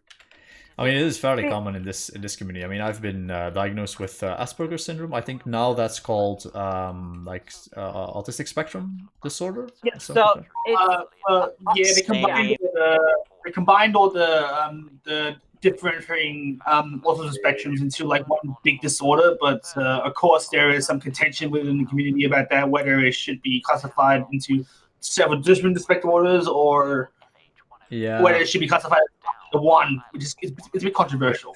Brothers. Something is telling me that autism is more of just a norm than anything else. Autism means it means that I know a fuckload about like 3 things and am physically incapable of socializing in a normal way. Mood. I know. Exactly. Like, 10 things, that's it. Oh yeah, Gotta love ADHD. this is the first time I'm revealing this to people on the stream, but I'm also on the spectrum as well, so I'm in the same boat as all of you. We're pretty much one big family all now. aboard Yeah. All aboard. the SS. But I digress. I digress. Once you But- reach the level of obsession where you're making a Kaiserreich anime, then that's like there's definitely something something I wrong think- there. I think Vincent has us all beat. If Is it, Rebel before us, or would I be stereotypical. happy if I saw a Kaiserreich anime? in You should see Thompson's work. He's working on his own project called Girls of Kaiserreich. yeah, so What? He has a drawing. he's doing waifus. Yeah, basically drawing waifus. He's He has basically one drawing. of- Hang on. I need to look this up. He For- has a drawing for science. What? He has a drawing of Kaiser Cat. He's working on one for the United States, and I think he has one for the AUS. I can't remember. But yeah, no, he. Oh yeah, wow, you're right. Holy shit, there's a lot. Oh my god. Waifus. There's a lot of Google actually. Waifus. Girls There's of- a significant overlap between. I'm I- gonna abstain. Thank you. I don't wanna get the stream. I'm not gonna Google that. Don't want to get the stream knocked off. Don't want it demonetized. I googled it for you. Don't worry. I don't think that's as much the monetization as it is straight up deleting the channel. Basically. We've decided that you have committed a grave crime and we're now removing your channel. I would be like, okay, I know what I did. Bye, I guess. And that's You the had- end of Kaiser Cat. You did a bad. Fuck you. Look at And those. And Look that at- was the end of Kaiser Cat Cinema. And that was we had a good run. We had a good run, guys. The Look future's at the red banners on the hills. Look at the messaging. Feindliche Stürmen gestorben. And they all have a play button on it. okay. So our guards are looking well. It looks like I won't be able to start on the barricade scene, or maybe just do a little bit on the barricade scene. Probably move that to next week. The Oh, guards man, look I something have- out of Star Wars. Yeah, I want to edit them a bit more to make them a little more vintage. But first, Oh I man, want to. I have so many questions. I have so much to talk about with the barricades because some of the weapons are under detailed. Yeah, they're under detailed by purpose. It just means that I haven't like figured out what weapons they have yet. Yeah, I can probably suggest some if you want. Yeah, sure. Just let me know. I was thinking, so we're talking 1940s garrison forces in Chicago, so probably a little more like scruffy equipment. They're not like crack frontline troops. There'd be a crap ton of Craig Jorgensens. There'd be a crap ton of 1903s. And I think the Garand is just being rolled out. For pistols, there's still the model of 1917 revolver from both Colt and Winchester. And then there's the 1911. Okay, yeah. I saw one of the guys at the stand. I think maybe that could work, but the stand is 9041 thing, so Yeah, poor Stan. I have the inexplicable urge to get a 1911 and make it full auto. I mean, So, That would be cursed. funny you should mention that. Forgotten Weapons just showed a prototype of a fully automatic 1911. Joke's on you, that's called the Thompson. I mean, You're not wrong. You're not wrong. yeah. I mean, you can. I'm not wrong. I'm not right either, but I'm not wrong. So Luna, I just decided. I know that you don't really have a use for it at the point, but I just decided to make an emblemized version of what you sent me with the code wheel, and I'm gonna put it in the Discord for you. Wait, I feel we should also work on a flag for this group and be like, yeah, woo! It may never be seen, but whatever.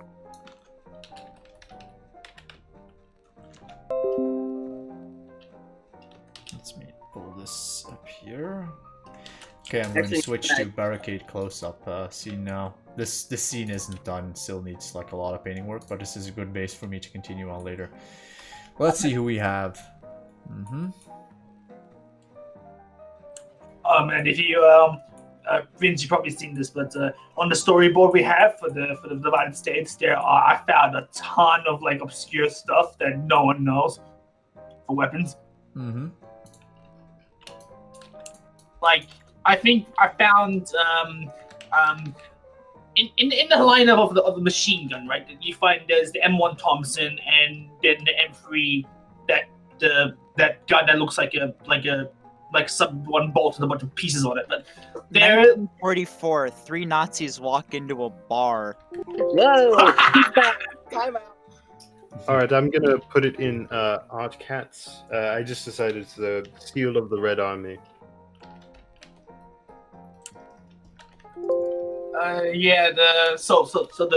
There's a Thompson and there's the grease gun, but Yeah. people don't know there's an M2. There's an M2 called the Hide. No one knows about it because the Hide was selected, then the grease gun came out, so the grease gun replaced the Hide and became a forgotten weapon. So, Interesting. Hey, Vincent, you should take a look at the emblem that Pid made. Just a minute. That is let me sexy. pull yeah, these- I'll look at the Pet Nessus thing. But yeah, while Vincent was drawing, I just took the reference image. I was like, huh, I want to make something out of this, and there you go. Let me see. So New England has been. You've been DMing me stuff. Oh yeah. Yeah, that's the fun spot gun, I call it. Okay. Oh, I've seen it. It actually it looks like kind of. Let's see, I got it for like 2,000 tickets. That's a lot of tickets. So you posted in Arcas, right? Oh yeah, I Yep. like that. Yeah, cool. Yeah, I have 2,000 tickets, but it's not like it's not a lot compared to like the 20,000 tickets you can get for a blender.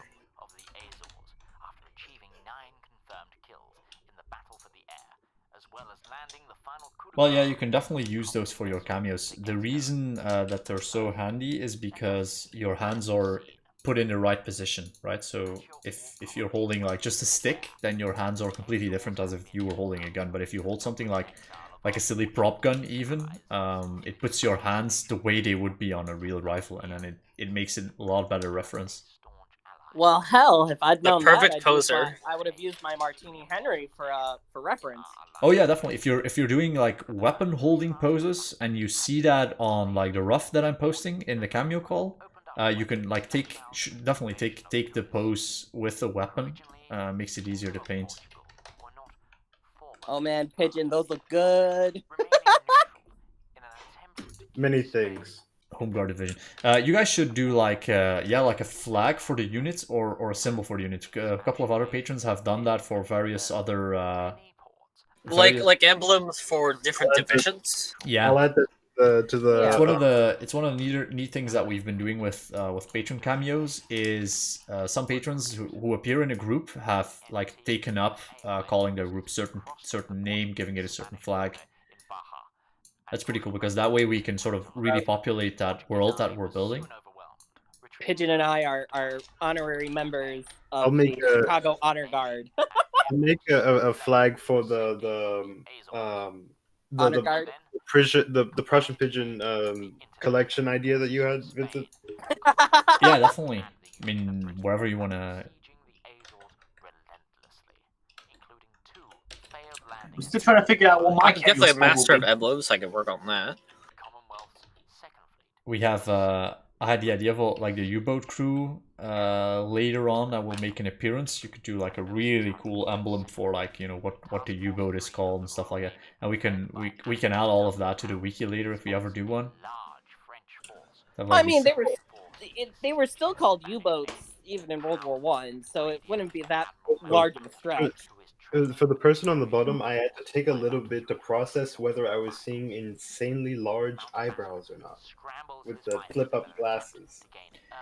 Yeah. Yes. Oh yeah. This is Kvagram he asked to for a rubber duckling on his soldier, so that's who I'm painting first. Let's see if I can get that in there. So here's what I'm working on. This one has a little bit of noise on it, as you can see. I think this really enhances these frames, because it gives you an idea that you're looking at some sort of old photo. And that's the style that we're shooting for. The Homero is called the neo-noir, which I think is a really cool way to describe our style.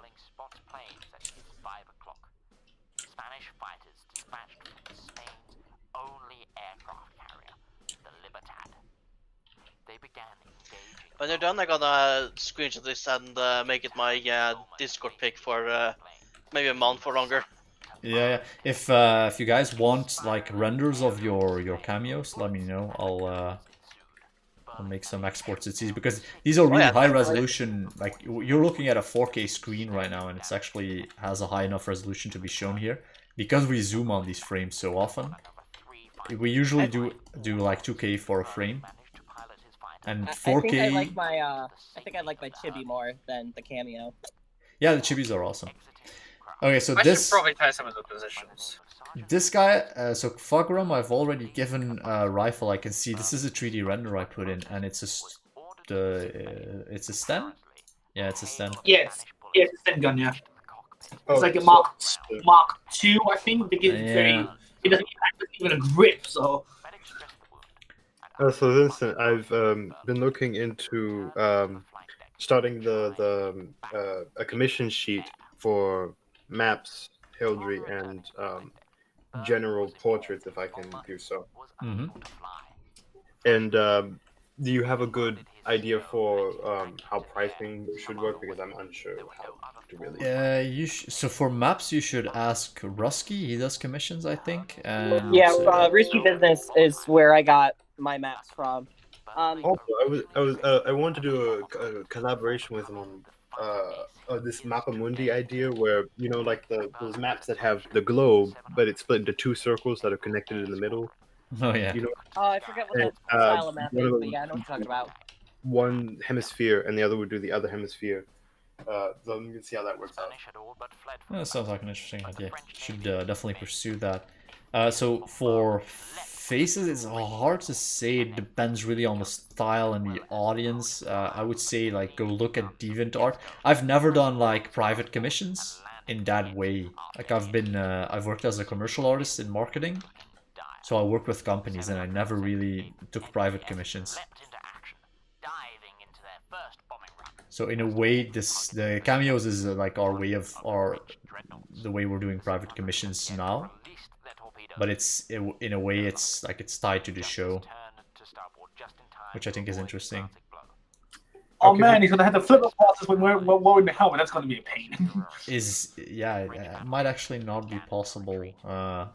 Maybe just make them sunglasses. Yeah, flip glasses will hit on the rim of the helmet, so yeah, that's the question of. But flip-up glasses did exist in that time, right? Or that was a thing. Yeah, didn't you flip-up, but I know sunglasses have been around since the Mesopotamian era. So. Really? Oh my god. They were thin sheets of rock with small slits cut in them. And the interesting thing is that to prevent snow blindness, a lot of Inuit communities, Native Americans in far north, Northern America, created these goggles that I believe they're made using hide, and they have this small slit in the middle that basically prevents light from blinding you. But snow blindness is when light bounces off of snow. It's actually really dangerous because snow. I'm not sure how snowy the areas are. It's real bright, man. Yeah, it's really bright, and it can actually like make you blind pretty fast if you spend a long time outside when it's snowing. Yeah, the first modern pair of sunglasses I think was like 1790, and it was invented by a British scientist to help him with astrology, I think is what he was doing. Because he was looking at the sun. Basically, yeah, he was looking out, and he needed. So Love it. But yeah, so in the local antique mall here where I live, for the longest time there was a pair of 19th century sunglasses, which were they were small in frame and but they had green tinted glass, and I loved them. And I went to buy them one day and they were gone, and I was like, darn it. But those sunglasses actually look really cool on the guy, actually. Yeah, it's cool look.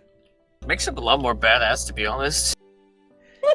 I Yeah. love it. Where possible, you can have like some customization on your guy, but obviously that's gonna be limited to like what's possible in the scene. And if it fits or not. Yeah.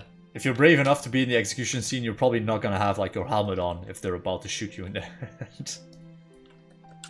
Well, 4 patients stand up to get shot by Germans. Was it Germans? No, it's Union State, basically Union State death squads. It's not set that they're death squads, but they totally look like death squads, and they have like a Silver Legion badge, which is sort of the first implication that something is seriously going wrong in the Union State. And then later in the season, when we get into like the Union State Civil War, it gets really interesting. So they're not death squads, but they're death squads. Absolutely not, but yes. Like, one civil war is not enough, there has to be an inner civil war inside each civil war, of course. It also... Or as the legal term suggests, it's extrajudicial justice. Special justice. But yeah, it's a really dark scene. We debated a long time about having it, and as I mentioned a little bit earlier, I feel like we have to like show that like, war is really, really dark, and not have the divided states be this sort of military propaganda piece, which would this really is a show about brother killing brother. But also in a big way about sort of the camaraderie and sort of the heroism that can exist in these like really extreme circumstances. So that's sort of the themes that we're shooting for. I mean, if the first Civil War was an indicator of anything to happen with the second Civil War. Yeah. Oh, do you Vince, think a question. Yes. Oh, go ahead. No, you first. Yeah, sorry. So I was thinking, it would later in the series, would there be any appearance of the Japanese in the PSA? Yes, we have like the idea of having Japanese expeditionary forces with like some of the alt-history Japanese tanks show up in some capacity in Hoover Dam scenes. Like starting with the Californians. Yeah, those guys make an appearance too. We'll be seeing some of the like definitely the characters from the Federalist World of Kaiserreich and the PSA World of Kaiserreich. I could do a cameo with a Japanese expeditionary soldier if you want, because I'm Asian, so. Oh yeah, definitely. But that is gonna be like really far up in the season, so by the time we get there, we're talking like a few years, because the Japanese, like the PSA doesn't show up until late in the season. Yeah, true. Yeah. So wait, if the PSA has Japan, the ASU has Germany, New England has Canada, and the CSA is backed by France, who do the Federalists have? Basically nobody. Sounds about Yeah, right. they kind of just die. Guess I'll die. Yeah, the Federalists basically start in the divided states as being mostly destroyed, but they still play a role, but it's like pockets. Yeah, if just for those to be like, guess I'll die. So it's more pockets of resistance than actual organized military. I still have to figure out the exact map, but there's some notes on the Miro. If you'd like me to repost the link, the Miro has more details on that as well. I don't always like know the full front situation in every episode, but I have it written down. Just don't know it by heart. I'm just I can happy access the to know mirror that if the you want. Irish Brigade is still around. That what is still around? The Irish Brigade, because yeah. of Hussar's drawing for the Federalists. The Irish Brigade is it's a thing. There's this meme that goes around, like, point of view, you're an Irish immigrant getting off the boat during this economic civil war, and there's like, it's a pop-up and it has two options: join the Union Army or join the Union Army. Basically. By the way, guys, it looks like we're reaching the end of our live stream. So for live chat, if you guys have any final questions about the show, ask me now. And we'll be closing down in a couple of minutes. I'll be on Discord for a few more, so just for the live audience. Deep lore, there's a second Gettysburg. Whoa. We're in the time zone I see, so yeah, it's pretty late there too. That's an interesting tank that's there. That's cruiser Mark, whatchamacallit. It's a Mark II, I think.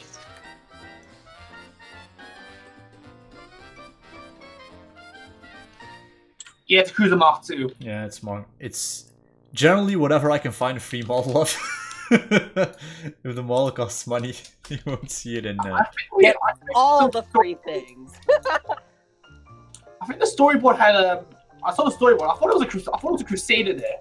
Yeah, it's definitely, it could be a Crusader, but we ran out of money for Crusaders, so we have the Mark III.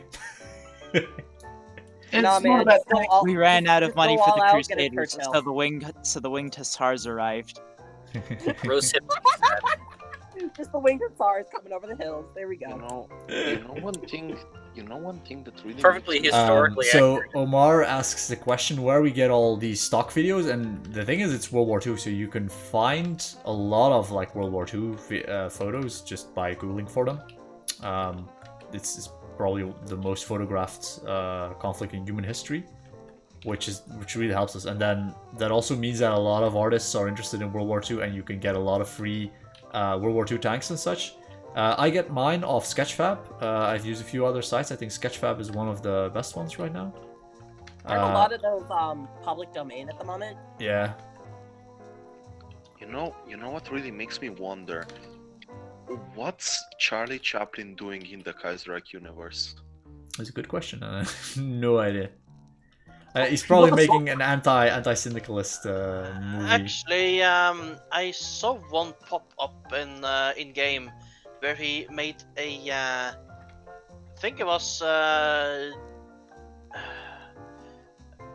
think he parodied the body double of the German Kaiser. Ah, okay. Yeah, as in So that- in our timeline where he did Hitler, he did the Kaiser instead. So it's just pretty much the same thing, Yeah. just So wait, does this I mean mean, that This work could work that- for like what's it called? What's the guy that what's the totalist guy that leads Britain? Mosley, yeah. He could work for Mosley too.